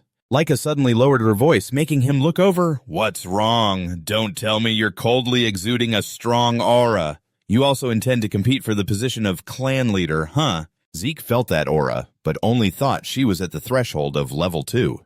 Can emit spiritual energy outside the body at this young age. Interesting, but he replied indifferently. Do whatever you want. I'm not interested in becoming the clan leader or anything. Not interested in clan matters. Laika couldn't help but be surprised, slamming the table and standing up. What's this? What else is there? Before her words could finish, something suddenly flashed before her eyes. Zeke darkened his face and slammed the knife in his hand down onto the table. The position of the knife was only a few centimeters away from Laika's fingers. The goat opened its two wide eyes, shining with a golden hue, and said, I do not serve anyone, for I am the strongest. Under that gaze, Laika's entire body suddenly stiffened, as if shocked by electricity. She paled and thought to herself, Am I at a disadvantage? At that moment, Janja, trembling, stood up to intervene, but then calmly finished her drink and unexpectedly shouted in an angry tone, Then I will force you to submit and fight me. The goat chewing looked over in confusion, while Zanessa beside her was so scared she froze for a moment. A little boy walking by suddenly turned his head and asked, Where are you guys going? There was a training ground where a match was taking place between the rookies and Lady Laika. The little boy, upon hearing this, exclaimed in astonishment, Lady Laika of the Tefona clan. Who is she fighting? How would I know? The others at the training ground watching the match hid behind the wall and whispered to each other, What kind of match is this? Who is that guy? At this moment, the goat was also rubbing its head, mumbling, This is tense. Janja anxiously asked, Are you okay? The opponent is Lady Laika. He calmly replied, Even if you say that I don't know who she is and why. Suddenly you're speaking in such a formal tone. The blue-haired boy's eyes widened as he shouted, Of course! He is the son of the clan leader! Hearing this, the goat just chuckled lightly and said, Oh, do whatever you want. What's more important is Zanza, he said, holding on to his arm and letting out a long sigh. Please think carefully. Laika is the daughter of the current clan leader, Banzer, and also carries the bloodline of the Tefona clan, one of the 4 major clans supporting the Elgon family. She is a genius who mastered all variations of the Great Thunder Sword technique, a legacy of the Tefona clan since she was 7 years old, just like the other extremely talented children of Banzer. As soon as he finished speaking, Zeke looked confused and raised his hand to express, Sorry, I only understand that she is the daughter of the clan leader. Zanzer panicked and shouted, Why didn't you explain? Everything is new to me. The blue-haired boy, distressed, held his head and said, Why is that? Don't ask. Suddenly, Reek spoke up to comfort him. But not knowing makes it even more interesting, right? He grinned, laughing and exclaiming, This is extremely interesting, despite seeing Jake's reaction. Zanessa still worried, even if Sir Jake is strong, facing Lady Laika is still too disadvantageous. Why did you accept the challenge? He rubbed his chin and replied, Well, when someone challenges me, I won't back down. Just after saying that, Zeke turned to look at the opposite side. She seemed to be present already. Laika planted her sword into the ground, her face filled with anger, and a fierce aura announcing, The chit-chat ends here. Laika slammed her sword down and shouted, Are you done with your chit-chat? Zanessa trembled in fear while the goat beside her smiled and replied, Everything is ready. We're all set. Janja, terrified, was backing away while shouting, Please, just be careful. Zeke calmly asked, Laika, huh? Careful, that depends on you. Why are you so determined to challenge me? She confidently replied that she wants to become the clan leader to achieve that. I have to make you submit and join me, but the goat is bored and wonders what she means. He thought to himself, What does this have to do with me? The black-haired Lai said, Wait, you don't know anything about your clan's current situation, do you? It's because you're a child born out of wedlock. He hesitated to respond, well, I might know something. If you ask directly, Lika immediately explained clearly that this includes both you and me. There are a total of 5 candidates for the next clan leader position, everyone except you. They have all allied with one of the 4 branches of the Elgon clan. She thinks about the strength and background of each person and continues with which branch will be the origin of the clan. The next clan leader is very important, so the reason we are all present in the Long Tomb is to represent our branch and compete with each other. I need more strength. To confront my brothers, Rike frowned and thought so. Currently, there is a confrontation between the 4 clan branches. It's complicated. I'm not sure I understand either. Then he said he understood. Then Lika, while drawing her sword, said, therefore, as a candidate for the next clan leader position, I need to consolidate my resources more, she declared. That is the reason. Lika jumped up. Rika alertly raised his head as Lika lifted her sword and jumped towards him. She shouted, declaring right here that she would defeat him. Lika slashed straight down, but Zeke nimbly dodged to the side. He tilted his head to evade Lika's slash. She angrily yelled, I won't let you escape, a stunned student, exclaimed Too Fast, the friend beside him commented. When she uses that giant sword, it's really easy. Lika continued to chase Zeke. The observing students buzzed about her ability to control her power so accurately. And she is also attacking faster. It turns out this is the strength of an heir from a clan, the power of the children from the main clan. It's just a matter of time before this match reaches its conclusion. Lika gritted her teeth, wondering why she swung her sword, but Reek managed to dodge. Then he nimbly stood behind her, teasing her. He smiled brightly and said, I can't land a single blow. The goat widened his eyes in amazement at the arena. Zeke looked at her and muttered, assessing this type of martial skill I have never seen before and at this speed. It's not something you would expect from a first-star level person. Lika angrily yelled, shut up and focus on the match. Zeke clenched his fist and replied, I am focused. That's why Lika paused, bewildered, as he punched straight into her stomach. He coldly said, I can counterattack like this. Lika painfully coughed. She leaned her sword on the ground, bowed her head, and hugged her stomach as the students outside buzzed. It can't be. All of Miss Lika's attacks missed. Who is that guy? Lika raised her head, gritting her teeth, questioning why my attacks didn't hit you. For a first star like you, I should be faster and superior. I should have been much faster than you. Zeke smiled and replied, you are indeed much faster than any first star I have ever met. He glanced and said, but you are still only at the first star level. Lika angrily questioned, aren't you also a first star? You shouldn't be able to keep up with my movements, Zeke said with a faint smile. He observed her body and said, the breadth of movement is a way to increase muscle. Riquet explained simply by observing those things. She can read most of the movements. The rest comes from experience. At this moment, Lika awkwardly stood up, swung her sword at him, and shouted loudly, which was quite ridiculous. He leaned back to dodge Lika's attack and said, I told you so, as he placed his hands on the ground and kicked Lika with his feet. She gritted her teeth in anger. Zeke clenched his fist, aimed at her, and said, I can read you. Lika was punched by Zeke, sending her crashing into the wall. Deke frowned in silence as a student shouted, Miss Lika! The people around were astonished, discussing, no way. Did she really lose? Miss Lika has lost. Janji rushed over, exclaiming, Lord Zeke is amazing. He has defeated Miss Lika. Zeke coldly retorted, not yet, as the dust began to settle and Lika stomped her foot. Zeke smiled and remarked, she has focused all her strength into her core to withstand my attack. She's not ordinary. Lika, in pain, hugged her stomach, gasping for breath. Zanzer, in panic, advised, Miss Lika, that's enough. Zeke interrupted. Zanzer stepped back. I won't take responsibility if you get hit, he warned as a faint aura emanated from Lika. He mentioned that she had shown signs earlier. But she has reached the second tier, hasn't she? Lika wiped the blood from her face and slowly walked back to the arena. The students around were astonished, shouting, Isn't that? Yes, that's right. It's the mark of the second tier, a white aura. Reek thought to himself, the second tier state can release its power outside the body to use martial techniques. The power released is called an aura. Lika adjusted her hair and said, Thank you. Thanks to you, I have reached the second tier, she said, frowning at Zeke. Lika swung her sword and shouted, You have no chance of winning now. Zeke dodged her attack and laughed loudly. That was quick. Leica slashed towards him. Deke pretended to be surprised, but suddenly a small wound appeared on his cheek, and Deke was secretly astonished. What is this? He touched the wound and pondered. I remember dodging that. Leica stepped closer and said, see? Leica radiated a faint white aura as she approached, saying, this is my ability. Leica raised her sword in front of her chest and continued, now I have attained the second-tier aura.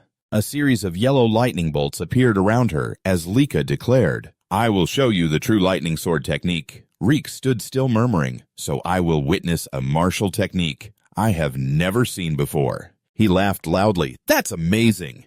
At that moment, a light flashed, and the lightning great sword technique, lightning aura, surrounded Reek, emitting lightning that continuously surged forward. Wait, what's this? He smiled and asked, you mean controlling lightning?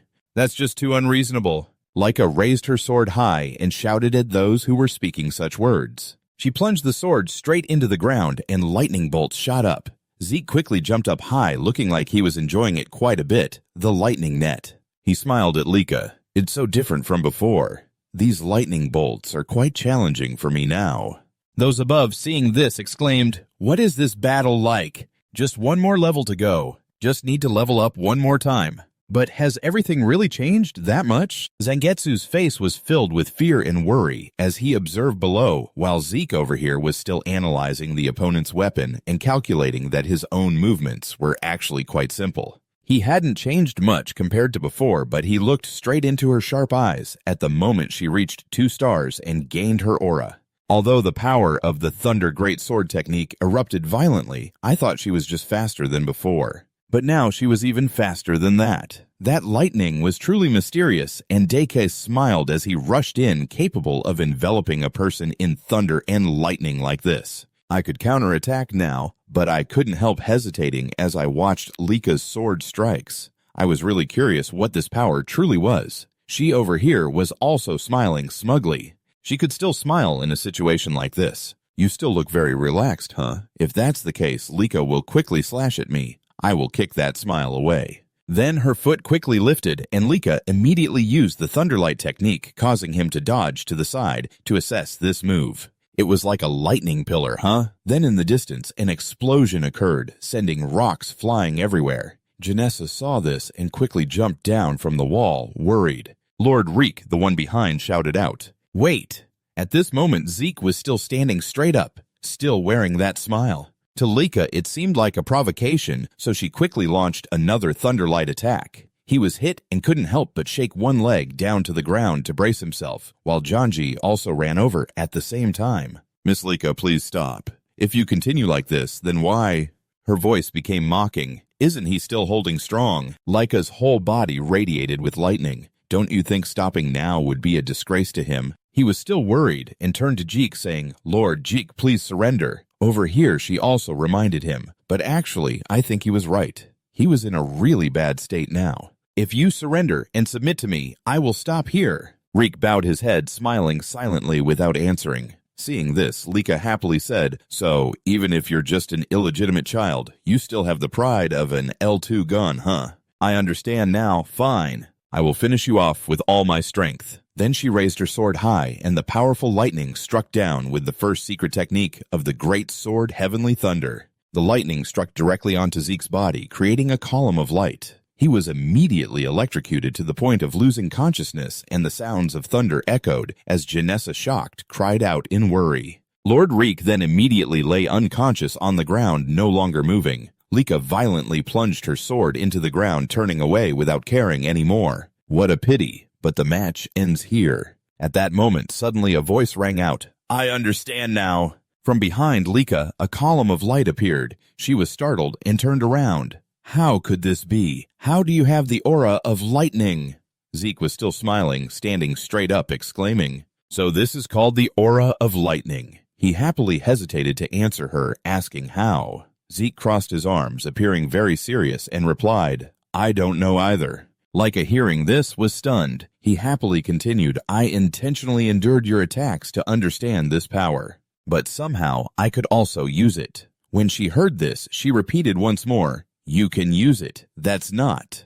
In his heart, Reek happily thought, while receiving the mysterious lightning attacks, I continuously used the Dragon King's breathing technique, recalling when Lika radiated with lightning. And then what happened was that the Thunder King reacted to her electric power, and Rike's hand began to emit electric sparks. And the electricity started to accumulate within my body. He smiled and wiped the dirt off his face before I realized I could manipulate that electric energy. I don't know the exact principle, but I must have some kind of special physique. Without waiting, Zeke looked straight at Lika and continued. If we consider her family's swordsmanship technique, which is a family martial art, should we assume that her entire family has a special physique? So he quickly walked towards her, hypothesizing that the source of power could be based on electric properties. Indeed, this is a wonderful training session. Reek raised her hand, and more electric sparks appeared. Moreover, he smiled and clenched his fists tightly, his whole body radiating powerful electricity. Thanks to her, I have also reached level 2.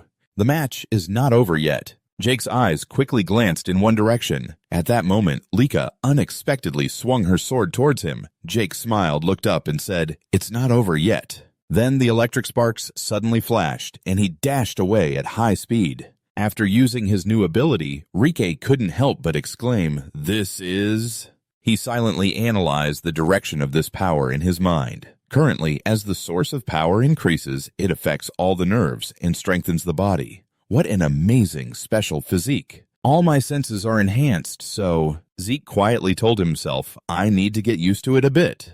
On the other side, Zan was still recovering from the shock of a battle between the clan candidates. Just watching, I find it hard to keep up. I'm imagining everything. At this moment, the two of them had already charged at each other. Zeke easily dodged the attack. He was amazed and silently exclaimed, "The slashes of Miss Lika are like thunder and lightning." No longer able to attack, Lika lost her composure and angrily shouted, "Are you mocking me?" He smiled nonchalantly and said, "I'm not teasing you." Then Zeke quickly rushed in and struck directly at her sword. "I really see you as a formidable opponent." Lika felt its powerful force and immediately stepped back with her sword. He was warming up his body while moving his wrist and laughed. "The distance is here, isn't it? It's time to end this match. It's been a while now, hasn't it? How about I create a new technique over there?" She was still in shock and asked, "A technique?" Rike replied, "That's right. The first technique, or should we call it a secret technique?" At this point, Lika's face lost its calm fear rising in her heart. A technique so...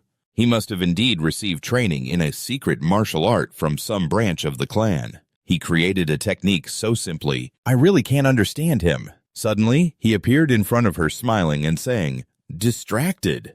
Lika was startled and exclaimed, "Not good," just as she couldn't dodge Jake's hand pressed directly against her chest. Long devastated the secret technique using all his strength to launch a powerful electric attack, causing her to be electrocuted and collapse to her knees on the ground. The voice rang out before Xander's stunned expression, "The match is over." Zeke smiled down at Lika and sighed. This was truly an interesting match. She still tried to get up, unable to believe it.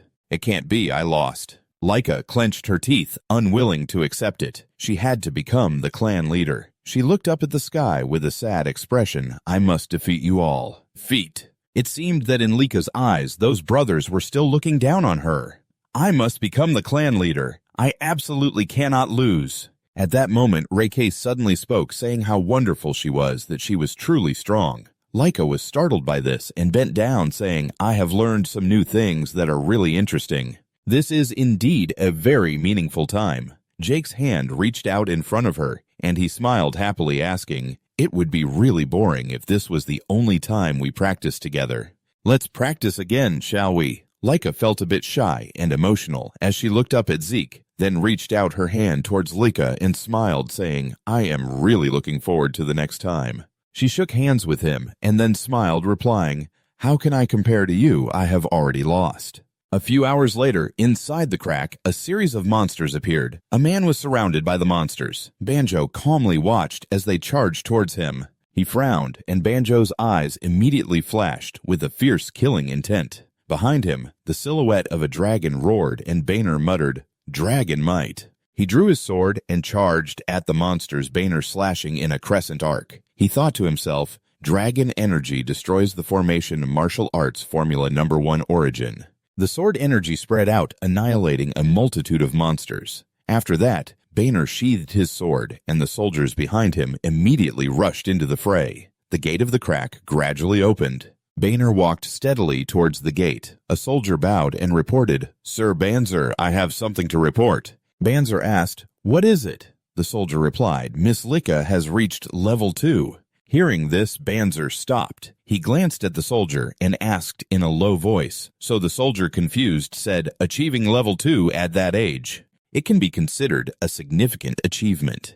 With Miss Lika's talent, by the time she graduates from the Dragon Cave, she could reach level 4 or even level 5. Banzer coldly declared talent is not important. Report to me when the girl becomes useful if you come to report such a trivial matter. As he dismissed the soldier hesitated for a moment and then reported, "But Miss Likia has been defeated." He was astonished and asked, "Did she challenge one of the older ones?" The soldier replied, No, sir. The one who defeated Miss Lika is a child the same age as him, Zeke." Banjo was surprised and muttered, "Zeke, the son of that woman." He hesitated. It was true that the woman had extraordinary martial arts, but Banjo looked at the soldier and questioned. Nevertheless, she died when that boy was born. "Isn't that so? Who taught him the skills to defeat a level 2? The soldier suddenly remembered Jake and replied, "About that. Jake defeated Miss Likia without being taught by anyone, and he has reached level 2. By his own strength," Banzer ordered. "I understand now. Then let's start the first training session." He was astonished and wondered, "I mean no offense, but isn't it too early? They have only been learning official combat for about a month, and most of the kids haven't even reached level 1. Banjo coldly said, "So even if they learn to fight or not, death treats everyone fairly, and only the strong can survive. Those who can't even pass the first challenge, no matter how many stars they have." He declared, "They are not worthy of becoming an Elgon." The soldier bowed, "As you wish, sir." Banzer suddenly said, "Report to Freya." The soldier asked in confusion, "Freya, sir?" Banzer replied, "Right, the fact that the boy wants to defeat Lika by his own strength is quite interesting." He walked into the crack while continuing, "Varia will be assigned to supervise the content.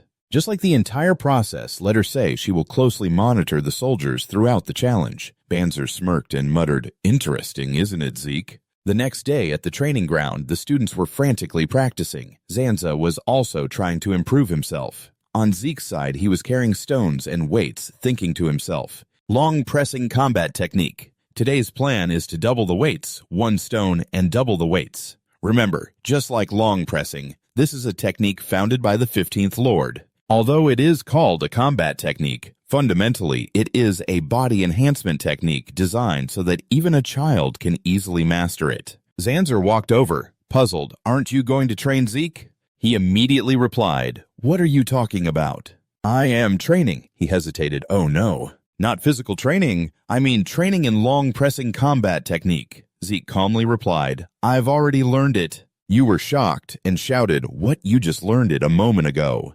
And you've mastered it already." He closed his eyes and said, "Of course, more importantly, Zanzer, your flow of power is going in the wrong direction." Zanzer froze. "Huh?" Zeke dropped the stones and weights to the ground and said, "Here, lift your hand." He pointed at him and said, "Look at this." Turning around, Zanzer stood there bewildered, wondering if he was just floating. He mumbled, "Yes." A surge of energy suddenly lit up and transferred energy into his body. Once done, he said, "This is the correct flow." Janser, astonished, said, "Thank you very much, sir." Janessa looked at him seriously and said, "You really have mastered it just as expected from Reek." He shouted, "Do you doubt me? What kind of person are you?" Janessa replied, flustered, "I'm sorry, that's not what I meant. Hello, this is the first time I've had someone teach me. Aside from my father, I've always been desperate." He recalled the confrontation between Jake and Lika and continued, "But Jake, you had strong enough martial skills to defeat Miss Lika. So I think long pressing combat technique might be simple and boring for you." Deke crossed his arms and said, "That's not true at all. I am completely impressed by the stability of long pressing combat technique," he thought to himself. "After all my technique, long destruction is not suitable for my son. They think it is too complicated and difficult." Reek pondered. Long destruction combat technique is complex and difficult, but it surpasses overwhelming strength, like a constitution starting with the first step and then the second. The third and fourth steps. He thought of an ancient tree along with a silver dragon. Zeke recalled there was also a secret technique created from the battle with Lika and the final technique that still exists. The technique with overwhelming destructive power from defeating the divine dragon. I am also very curious about other long techniques. Perhaps those martial skills have also been modified. Deke thought happily, how exciting. Then he smiled and said, anyway, I have completed learning the long pressing combat technique, so I am training my body as usual. Everyone will learn at their own pace. Zanessa replied, I understand. Suddenly Zanessa shouted loudly, Sir Zeke, I request please train me. I want you to guide me like before. Zeke stared at him wide-eyed and continued. I know it's an embarrassing request, but Zansetsu shouted loudly. I want to become stronger, even just a little. Zeke smiled and said, no, we don't mind. You looked confused and asked, is that okay? Really? Zeke replied, what is this reaction? You are the one who requested it. He continued, I'm not lying to you. On the other hand, you deserve it. At that moment, Lisa approached, shyly speaking up. In that case, I also want you to train me, Zanessa exclaimed in surprise. Miss Lisa, too. Lisa asked seriously, is there a problem? Lisa explained sincerely. I thought that no one my age could defeat me because I am a candidate for the next clan leader. But in yesterday's battle, you have overwhelmed me and somehow unleashed the electric aura using it better than I could. My pride has been completely shattered by you. Riki sighed. Is it my fault? While awkwardly smiling beside her, Lika looked at him determinedly and said, but I want to become even stronger, strong enough to defeat my brothers and you. So please train me more, she asked. Is that okay? Diki fell silent pondering. Lika looked a bit disappointed. Is that not possible? I understand. Because you are also a potential candidate for the inheritance training with your opponent might not be appropriate either. Zeke stood still, deep in thought, not responding. She accepted this silently, realizing it was indeed true. He is also a candidate for the heir position, even though he is a child born out of wedlock. He is still the son of the clan leader. After a while of contemplation, he finally spoke up.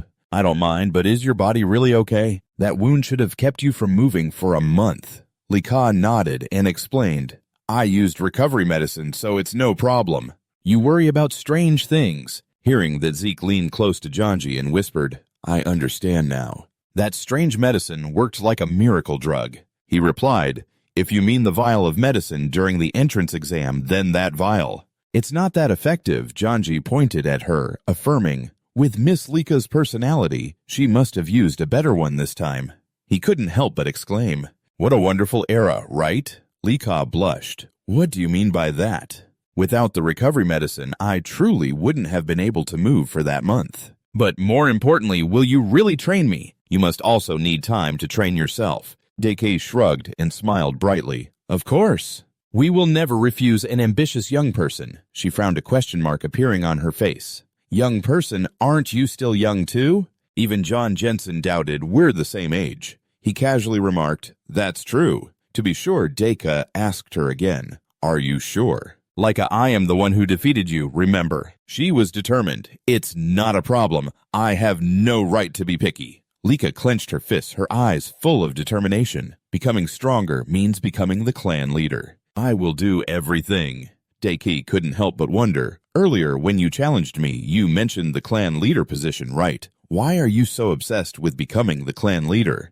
She hesitated for a moment. That's obvious. Lika slowly explained. If I don't become the clan leader, marriage will be the only future for me. A political marriage. If I'm lucky, I will become the wife of a somewhat annoying cousin.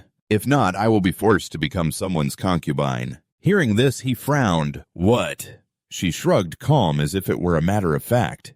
Yes, maintaining the LIE gold bloodline is that important. Especially for the 4 great clans. You know that too.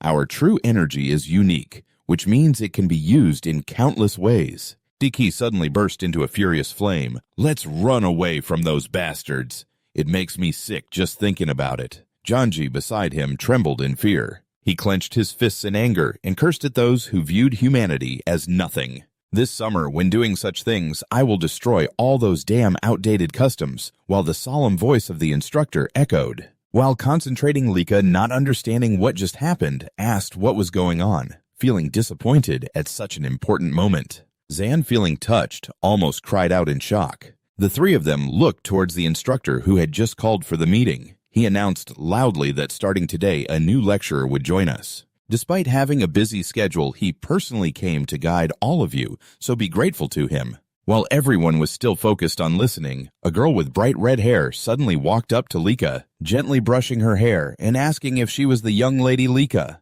Lika was startled and turned to look. At the moment of contact, she almost instinctively stepped back. Jang, startled, quickly hugged the red-haired girl, pretending to be surprised. "Oh my!" She winked and praised, "What a wonderful reflex, and your aura isn't bad either." Zeke, being tightly hugged by Janjes, thought to himself that he didn't recognize her presence at all, and nervously asked, "Oh my, who is this person?" The instructor raised his hand to introduce her. Before he could finish, someone beside him unexpectedly interrupted as quick as ever. "Miss Frieza, it's nice to meet everyone." Frieza glanced at Jeek, probing, "And you must be Jeek, right?" He replied without hesitation, "That's right." She was surprised. "You don't seem shocked." He calmly responded, "There's nothing to be surprised about, but I wonder what Frieza saw that made her frown." Reek smirked, his pupils brightening. It seemed this young lady possessed quite an interesting martial artist, thinking to himself, "So, that's it." No wonder the clan leader paid attention to this person. Opposite, Zeke stroked his chin, exclaiming that her stealth technique was indeed impressive, but what was even more special was the martial skills she had mastered. He was curious. The flow of true energy was mostly concentrated in her lower body, but this type of flow, he had never seen anything like it before. This must be the reason why. Her footsteps made no sound at all. Even when wearing such shoes, what kind of martial skill is this? It's really interesting. As she walked over to the instructors, her tone became more serious, but she still maintained a friendly smile. "As you have just been informed, starting today, I will be your instructor, so let's work hard together." The other students were excited. "Isn't that the goddess of martial arts?" "Oh my, she's a real person. How amazing." The instructor reminded Miss Frieza has reached level 6. She is one of the key members of the Black Dragon Guard. "Everyone learn everything you can from her," he said. A group of students whispered among themselves, "The Black Dragon Guard is the personal guard under the clan leader, right? Why would someone like that?" Suddenly, appearing here is a bold child raising their hand. "Will you really train us?" Miss Frieza, she smiles, of course. Before the young students could rejoice, Frieza added, "But she emphasized only if you pass my test." This statement hit them like a thunderclap, leaving them all with their heads in their hands. "What?" A sudden test, Sai just stepped out to take a gem and encouraged them not to worry. "It's quite easy. You just need to keep this gem intact and try to survive in the Poison Dragon Mountain. 1 month is all you need." The kids gasped. Poison Dragon Mountain. Zeke also noted the familiar name. To talk about Poison Dragon Mountain, this is a land filled with extremely poisonous creatures, where even touching a seemingly normal blade of grass could be deadly. It must be stated that this is indeed a deadly place. He recalled in his past life he often trained there, and back then he had curiously tried a few types of fruit that made his skin crawl. The taste was horrendous. He had some doubts, but for these kids, "Isn't it a bit too early?" Sai just stepped out to warn them, "If your gem breaks or is lost during the challenge, you will be immediately disqualified." A trembling child raised their hand. "And if we fail, what will happen?" "What will happen?" She smiled. "Of course you will be expelled. If you survive," Sai just explained that poisoning can be easily dealt with by using the dragon technique. That is the chi technique accurately. As long as you keep your gem intact, everything will be fine. "Simple, right?" Lika spoke up, "But dear instructor, there are monsters there." She was surprised. "Oh my, you just need to defeat them." VJ hugged her cheeks, saying as if it were obvious, and didn't forget to remind them, "Otherwise you won't even have food, and you'll die before the test ends." The young students were filled with confusion. Can the dragon technique really handle such creatures? Sei just smiled brightly, raising 5 fingers to tell them they still have 5 days before the real challenge begins. In those 5 days, each person will choose a weapon from the El Hagon clan's martial arts origins and start training. She pointed to the table behind her. "If you want to find a way to deal with the monsters, then survival will be easier, right? But if you can't master the martial arts within 5 days, Frieza's voice turned serious. If you can't master the martial arts within 5 days before the exam, then I will not be responsible for anything that happens afterward. Another person with an opinion. If the situation worsens, you will help us, right? She waved her hand. Oh dear, sigh, just coldly with the aura of an instructor. Oh my, this is Elgon where the weak are eliminated and only the strong can survive. If you can't fight back against the monsters, then such an ending is only natural, isn't it? If you can't even pass a simple test like this, then you might as well sleep in bed with the monsters. Hearing that the kids couldn't help but sweat, while the 3 Rike behind each had different expressions. He felt really confused. This place is so different from El or Gold that I once knew. In Rike's mind, an imagined image from the past popped up when he was still a J-Fisher. He had held his tiny son and proudly boasted, "Dad, look, this is your adorable grandchild." But now he was standing there puzzled. "I don't know, but what is that?" Say just clapped once to announce that the conversation was enough. Now we will distribute the martial arts manuals for each type of weapon. You all come and get the manual for the weapon you want. Everyone looks confused. What are you going to choose? Which one should I choose? Zanessa bites her trembling finger. What should I do? What should I choose?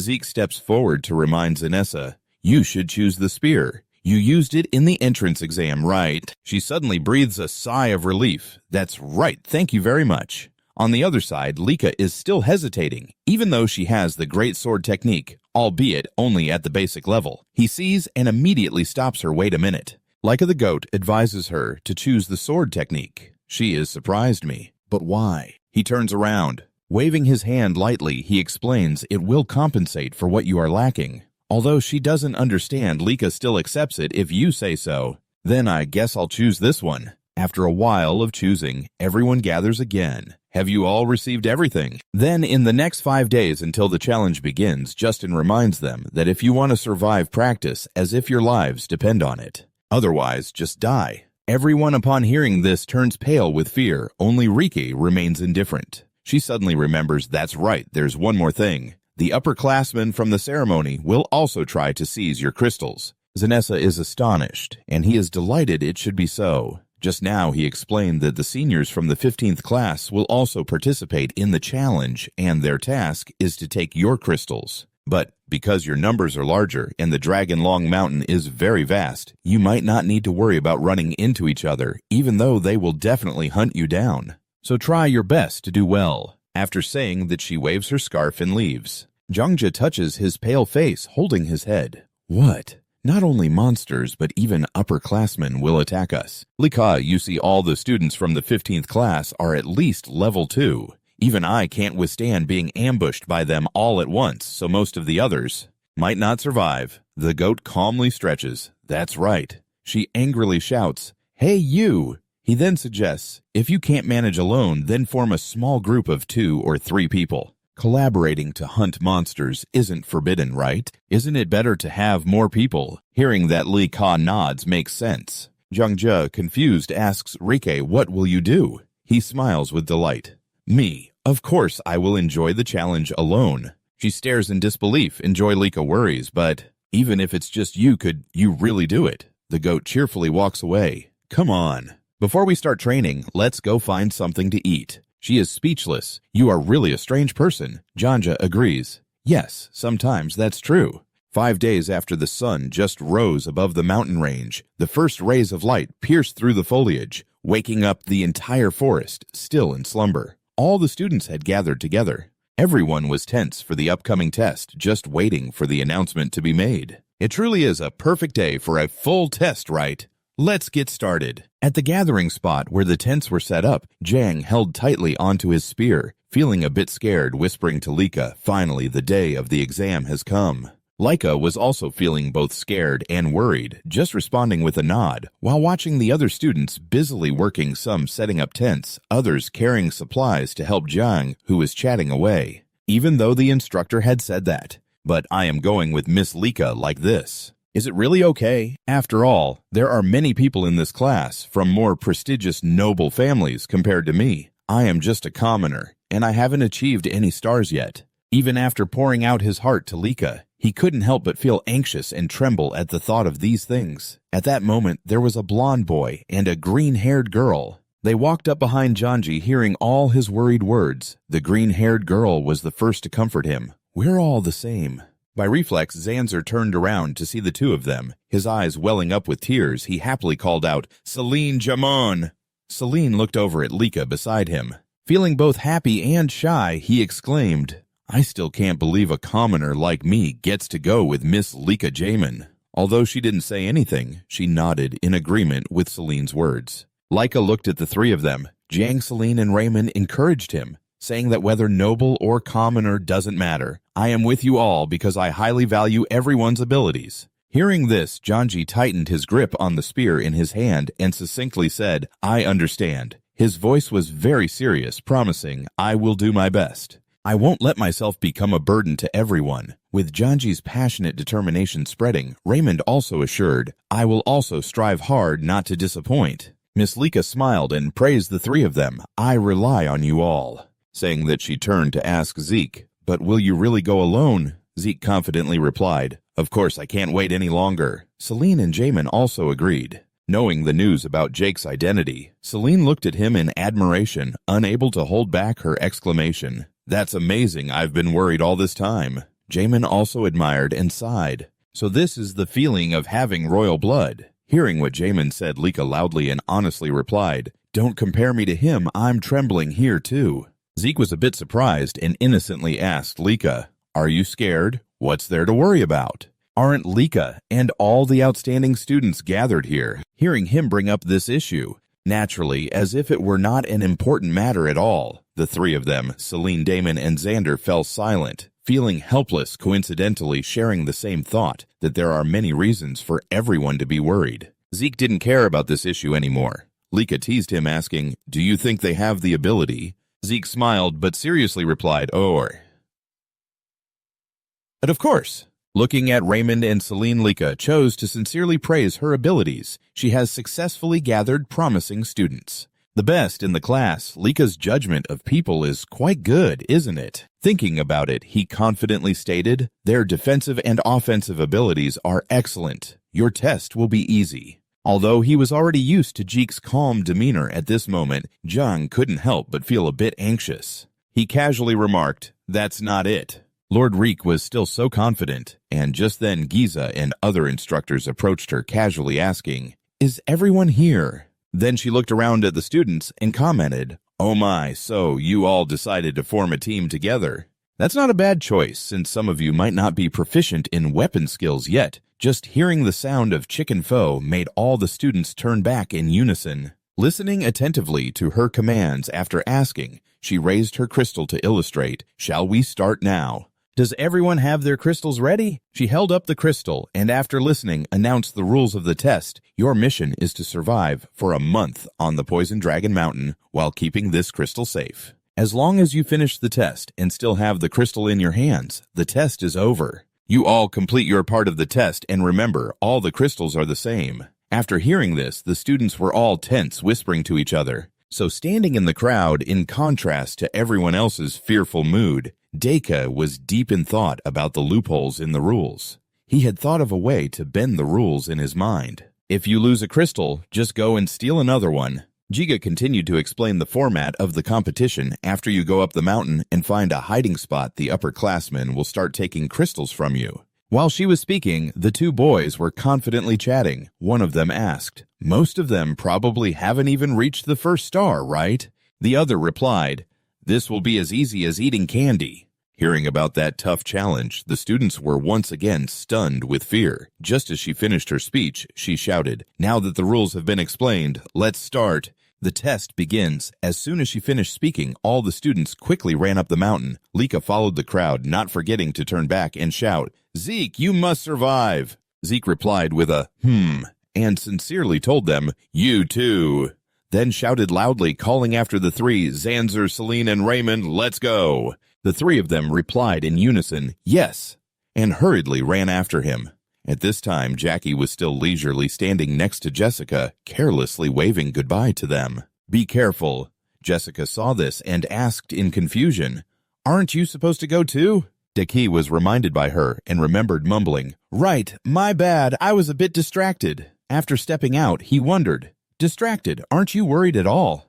Deki casually replied, I have nothing to worry about, then politely said to the instructor, Excuse me, and leisurely set off. After stepping out, he was dazed watching him and evaluating, What a strange kid. As night fell, the stars twinkled above, and at the foot of the mountain, all the instructors stood here keeping watch, not daring to rest, some anxiously wondering if they would be okay. What a strange little kid. The night falls and the stars twinkle above as all the teachers stand here at the foot of the mountain.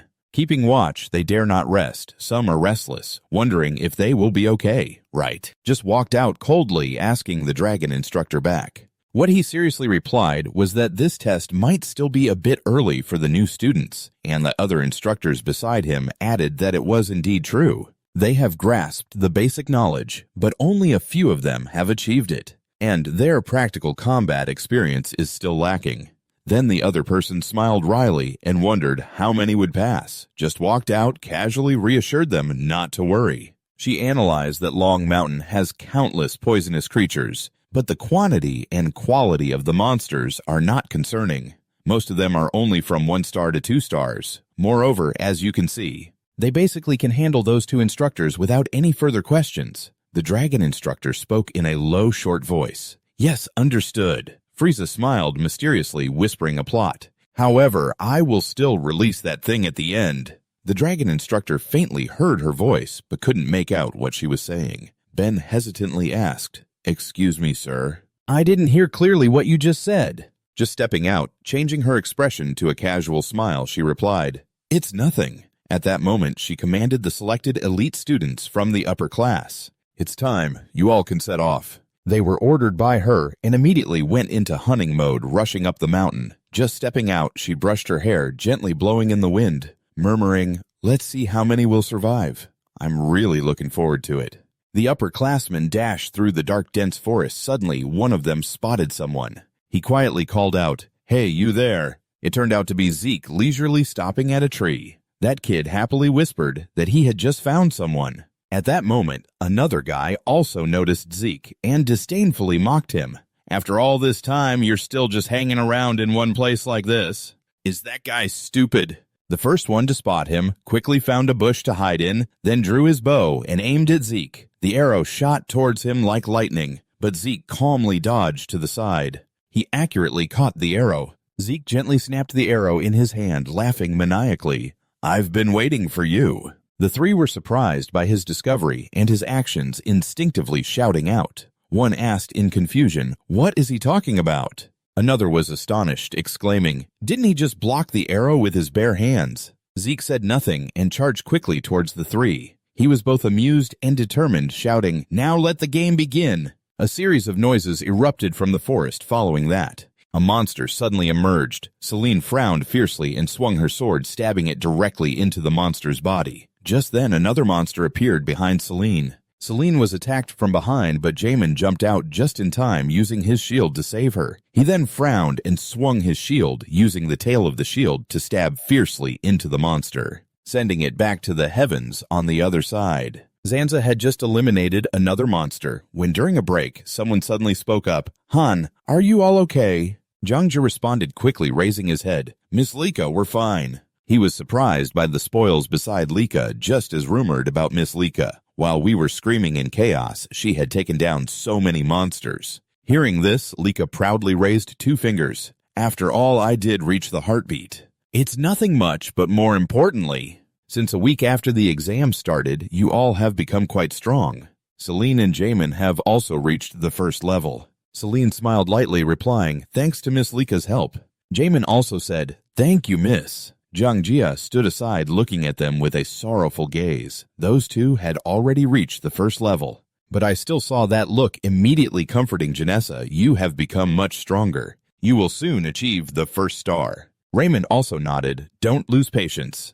Janessa smiled shyly and thanked them. Lika from afar approached and unexpectedly praised her for taking down a tree frog by herself, which is quite impressive. She also initiated conversation while encouraging besides you practiced with Zeke before the exam to sharpen your spear skills. Don't worry too much, you will soon achieve the first star. Janja was moved and called out, Miss Lika.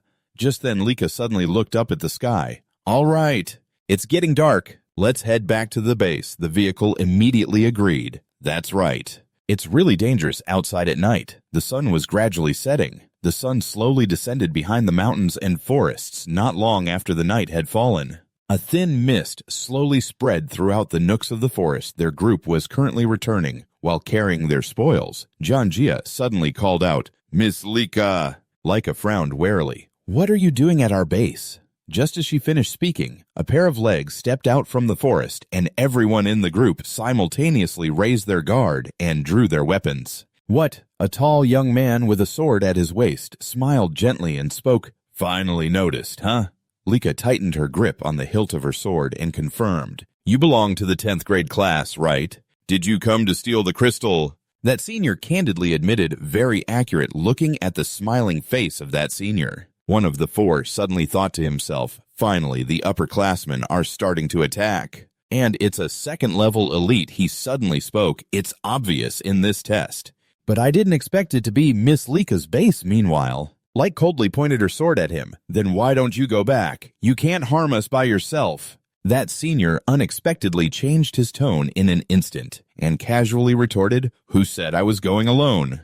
Lika had just turned her head when she saw another pair of unfamiliar legs appear. The blonde girl couldn't help but feel anxious, thinking to herself, 3 second-level elites are right behind. One of them suddenly spoke while simultaneously drawing their swords. Even if it's Miss Lika, but carrying 3 weights is quite difficult, right? So that guy furrowed his brows and shouted loudly, Surrender quickly! In the next moment, that guy did not hesitate to slash down where Lika had just stood. Fortunately, she had jumped up in time to dodge the blow. The blonde girl hovered in the air and shouted loudly, Everyone! Celine in another corner had started fighting with the second-level elite trying to hold on. Raymond on the other side was no exception. He was raising his shield in front of himself. Until I turned back, Janessa gripped the spear tightly with both hands, trying to withstand the relentless attacks from the opponent while continuously attacking and shouting loudly, Come on, hand over the crystal! In this situation, Janessa suddenly dreamily thought,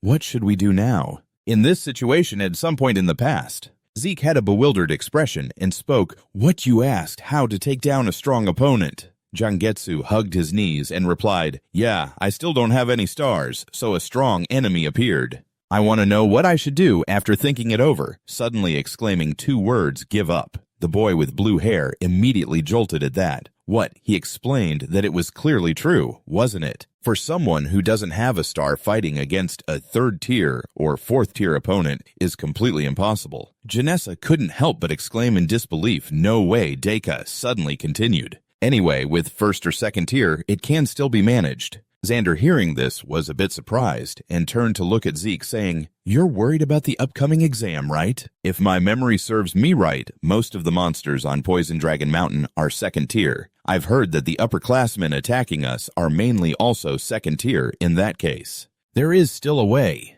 He suddenly knelt seriously in front of him as if waiting for guidance. Zeke raised 2 fingers, indicating that there was nothing new in response to Janji's vague gaze. He smiled and revealed the secret of exploiting weaknesses. That's all just weaknesses. Jake nodded in agreement. Right, it would take down a 2nd-tier enemy. Even someone without a tier like you could turn the situation around. If you find our weaknesses right, Zanza seriously asked again, But how do we make them show weaknesses? He immediately replied with just 2 words, Take hits, endure, and just endure.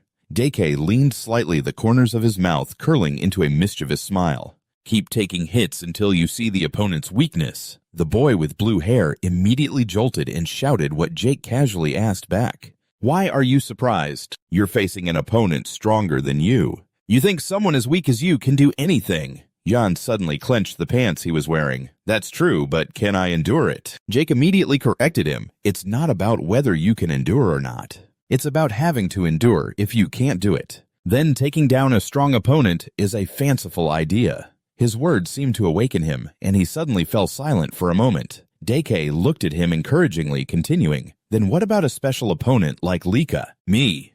The girl with electric powers currently. You can endure a 2nd-tier opponent. Don't worry too much.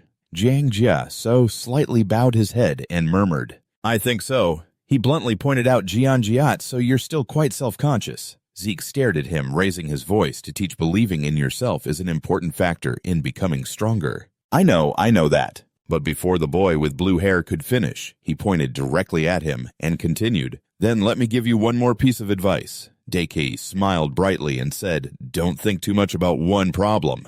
Under Jan Jess's unblinking gaze, he even spilled out a philosophical rant. You don't need to think about finding weaknesses or different strengths, while Zanji so still tightly held the spear, just like being able to attack at any time. Just be patient, wait for the opponent to show weaknesses, and use the spear to stab at that weakness. That's it. The boy with blue hair knelt on the ground, stuttering, repeating the words "stab straight" with the spear. Right. Zeke replied, "Exactly. The secret to taking down a strong enemy." Back in the present, the opponent fighting with Zanjiro couldn't help but exclaim, "This guy is really tough." Meanwhile, you were both defending and thinking that's right. Right now, I'm weaker than this person, so I have to endure and wait at all costs until the weaknesses appear. Even though my whole body is trembling, Jiang Jia so still maintained a resilient expression, trying to withstand every blow. The opponent suddenly shouted a curse loudly. "Damn that!" He jumped up in a ready-to-attack position against the green-haired boy from above, and at that moment Zanjasu suddenly frowned with a determined look, gripping the spear and thrusting it forward. A blue star unexpectedly appeared in the center of the vortex in his eyes. Zanjasu forcefully stabbed the spear straight towards it. In fact, he had stabbed the abdomen of that second-year student, causing the sword in his hand to fly away. In a daze before passing out, he still couldn't accept it, mumbling, "It can't be." Then he completely lost consciousness in front of Janji, who was exhausted and gasping for breath. The star on his chest suddenly shone brighter than before towards Lika, who was frowning and charging forward. "It seems like it's over on that side." That senior suddenly exclaimed in panic, "No way!" I'm also at the second level, but he just withstood a blow from Lika while gritting his teeth. Why is there such a difference? Meanwhile, Lika suddenly recalled the book with the axe symbol. Her heart instinctively thought that to learn axe skills, she had to put more effort into the heavy sword. That's why earlier Zeke suggested the axe skill to Lika, who then suddenly emitted golden electric sparks aimed at us. "You're unlucky." The senior, seeing those electric sparks, couldn't help but turn pale and shouted, "No!" In the next second, she unleashed a high-voltage current to shock that senior. "It's over." After he fell to the ground unconscious, Lika quickly turned back. As soon as she arrived, she anxiously asked everyone if they were okay. Lika suddenly noticed Janjes beside her, whose eyes were shining like two car headlights. In the next moment, all four of them cheered in joy. "We won." Celine happily directed her congratulations at Janjes. "You reached the second level." "You did it, Zanzer." Zanzer also emotionally replied, "Thank you, you guys. I'm so happy." Lika stood aside, smiling softly in relief. Now everyone had reached the stars. They could confidently fight against opponents of the same level now. Then she suddenly turned away, mumbling, "I wonder how Zeke is doing." At that moment, in another part of the forest, sounds were continuously coming from the treetops at night. A young man with tied hair was running frantically, as if fleeing from something. He was running and crying, "Don't come here! Don't come here, damn it! What is that thing?" The figure of his teammate stumbled over some of his comrades suddenly appeared. What was that monster? A girl and two students were panicking and sobbing, running out from the forest. "Don't come near me!" In another direction, a figure was gently pulling the collar of another person. "What's wrong with that guy?" "The monster is Zeke," he said proudly, holding the collars of two others in his hands. "What's wrong? Is there no one left to play with me?" Zeke said nothing but laughed out loud with delight. The students in front are frantically running away without daring to look back. That guy is really insane. Why are the lower class students hunting the upper class like this? Aren't we supposed to be the hunters? While still running, a kid with green hair tripped and fell, his round cheek hitting the ground. He sat up, inching back in fear. Damn it! His foot is stuck. Zaku, with his tall and broad back, is slowly approaching, looking incredibly terrifying. I'm bored with this pointless game of tag. Zaku smiled eerily, his eyes turning white, and extended his hand as if to hypnotize. "Get up.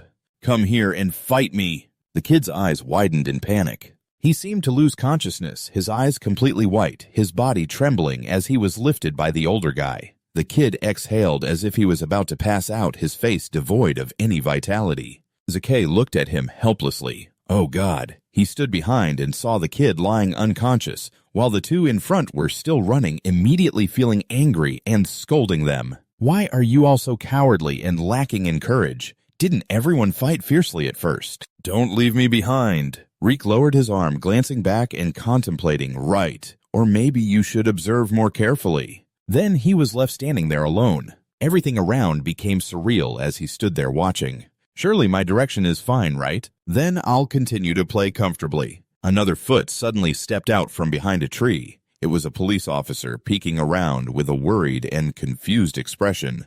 What is this? He stepped deeper into the forest, moving past the small trees, slowly looking around, sensing my presence after discovering the upper class. Impressive. Suddenly he froze, standing there, stroking his chin thoughtfully. I have to report this. Right in his line of sight was the body of the green-haired kid lying flat on the ground. Just moments ago, emerging from the darkness, suddenly appearing with a gentle expression, he returned to report to the soldier team which was under her command, clearly understanding the orders. One of the three spoke up clearly, announcing that after a week from the test began, about 30% of the 7-year-old students had been eliminated. However, the remaining students were gradually adapting. The police officer stood straight, continuing to express his opinion. I believe this number will not decrease much from the current one. While moving out, he heard the information and asked back, Is that so, Yahello? Or is so? As for the upper-class students, the police officer hesitated a bit. He glanced at his two teammates with a bored expression, urging her, What's wrong? Speak clearly. Then he decisively answered her question, saying simply, They are running away. While moving out, he felt it was a bit strange. Not happily, but questioning why they are running from the upper class. What are they running from? She curiously looked at one police officer and hesitantly asked, What kind of monster in Long Mountain could make them run away?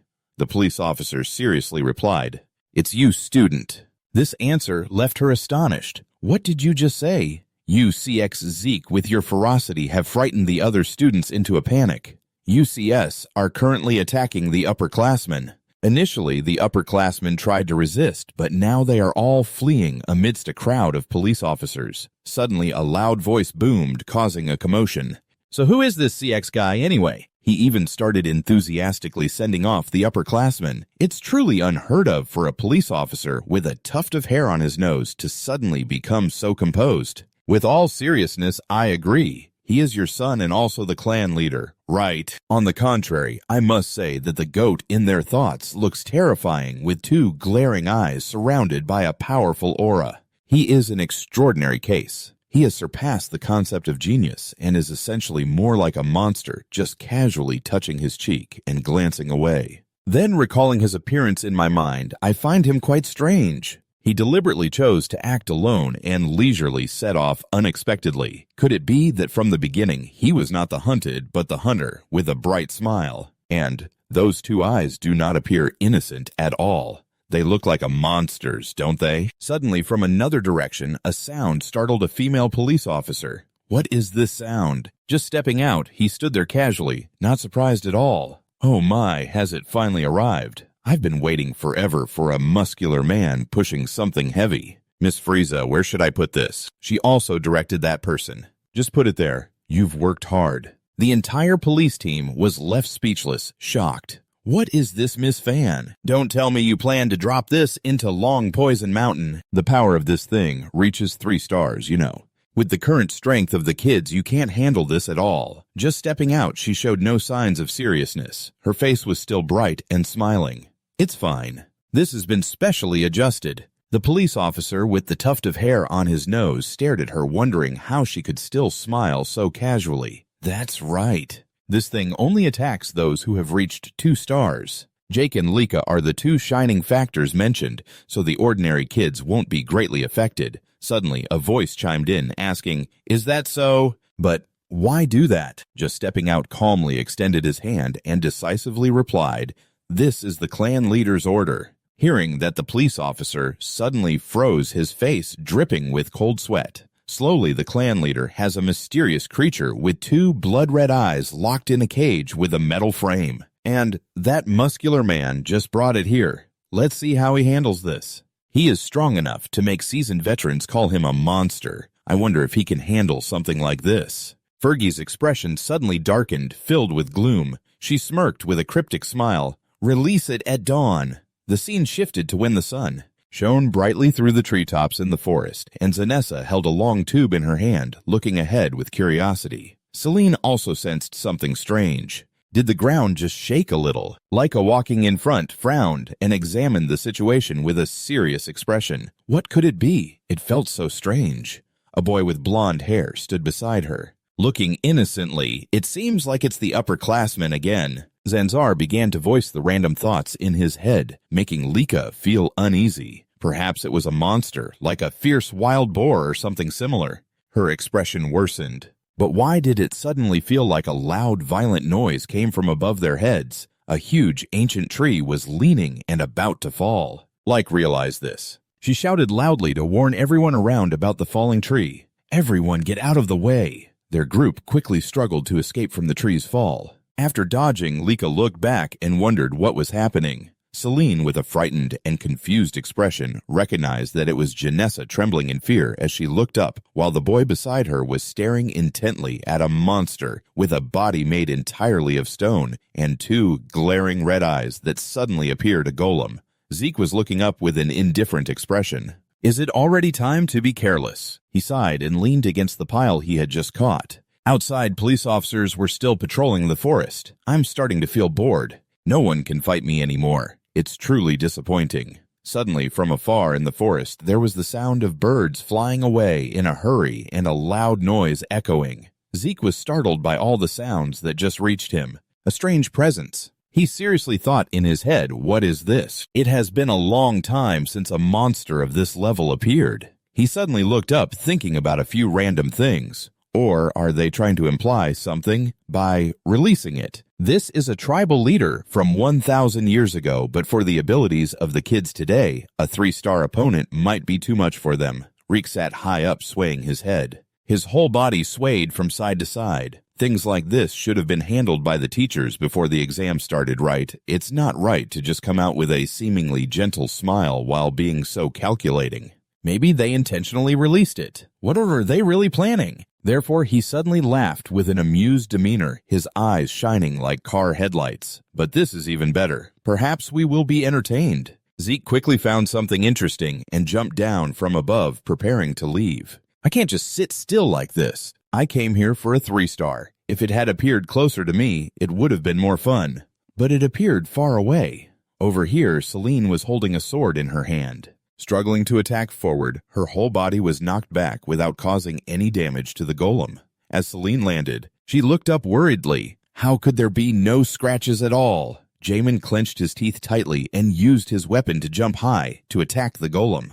At this time, his expression showed difficulty when seeing the golem without any damage. Even so, it still doesn't affect it at all. His expression also felt hard to contain when seeing the golem with no damage at all. Even so, it still doesn't matter at all. It was Leica's turn to jump up and deliver a slicing blow to the golem's arm, which had already sustained some damage after her attack, and she realized that. She slightly smirked, feeling a bit smug as it seemed that only when she used her strength could she break through the outer shell, meaning this thing could only be defeated by someone with 2 stars. Janjan fumbled from behind, still gripping his weapon tightly, then hesitantly asked her, Leica, what should we do now? Like with commanding energy immediately spoke up, everyone listen up. The golem still stood looming right in front of them while Leica announced her plan. I will distract it while everyone else runs away. Her friends were all in disbelief. Janessa decisively stopped her. No way. We can't leave you behind, Leica. Leica still pointed her fiery red weapon at the golem, her expression focused and determined, knowing that saying this was touching a nerve. But you will only drag me down. The spot where I just hit its arm was only because I used all my strength and it only managed to crack a little. The golem is a massive and sturdy iron body. It just stands there like a rock. Its mouth was still puffing out some white smoke, and Lika, small in stature, stood in a corner, seriously reminding everyone, with your current abilities, you can't even scratch it. Celine looked up at her, also quietly, understanding the situation. No way. That's right, we can't make it suffer any scratches. Jamin, with fiery determination, stood right in front of Lika, his brows furrowed in certainty. But we can still support you, so that Miss Lika can strike more accurately. Lika suddenly jolted, not understanding what was happening. Her eyes were even more bewildered than those behind her. Janessa also picked up her weapon, her eyes bright, volunteering, I will do my best. Celine, standing behind, smiled brightly in support. That's right. If we all fight together under your leadership, who knows, we might actually have a chance. Upon hearing those words, Lika felt a bit moved. Her mouth suddenly curled into a smile. Then she softly said, all right, if that's the case, I'll be the one to gather energy behind. Meanwhile, everyone in front was ready to support her. Lika used all her strength, confident that her energy would be released as she approached. Lika quickly climbed from behind, wielding her sword with powerful energy, attacking forward, standing right in front of the golem, which was intently watching her and ready to defend itself. When its massive arm punched down with great force, Raymond rushed in with his shield to block for her, his expression growing increasingly strained as he braced himself. It seemed the situation was very difficult. Raymond then stepped back, and Celine and Janessa simultaneously charged toward the golem while it was focused on the others in front. Just as the golem let its guard down, Lika jumped up from behind, shouting, and struck down with her sword, delivering a powerful blow to the golem. The slash hit it squarely, triggering a fierce clash that whitened the area, and a massive explosion erupted from deep within the forest. A loud, violent shock wave resonated through the ground, which was being hit by powerful golden energy.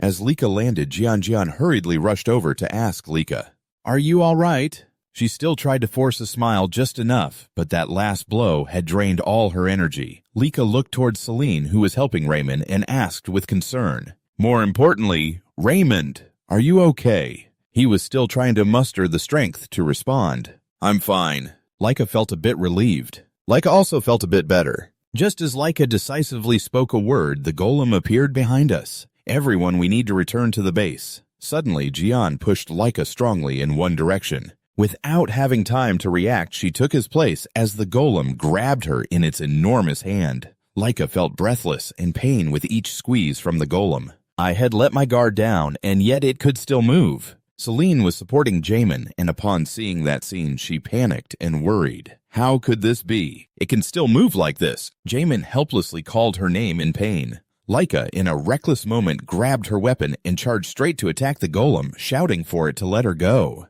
The golem simply lifted its enormous arm high and looked down at him with a cold gaze. He saw that scene and immediately felt panic. A whirlwind suddenly blew in from somewhere, distorting everything nearby. The golem was suddenly pushed back by a strong force. Causing it to fall backward, one of the golem's arms was shattered by the impact. Lika also fell to the ground, and taking the opportunity, Janja rushed to help her and ran deep into the forest. "Are you okay?" She was mumbling incomprehensibly as Zeke suddenly appeared with a strange grin, loudly asking what all the noise was about. Lika unexpectedly looked up when she felt something familiar nearby. This voice is Zanza. She recognized it and called his name, Zeke. Zeke suddenly jumped out from behind a large bush, moving quickly. "What's going on here?" He seemed intrigued and turned his gaze toward the golem in front of him. "What is this earth puppet?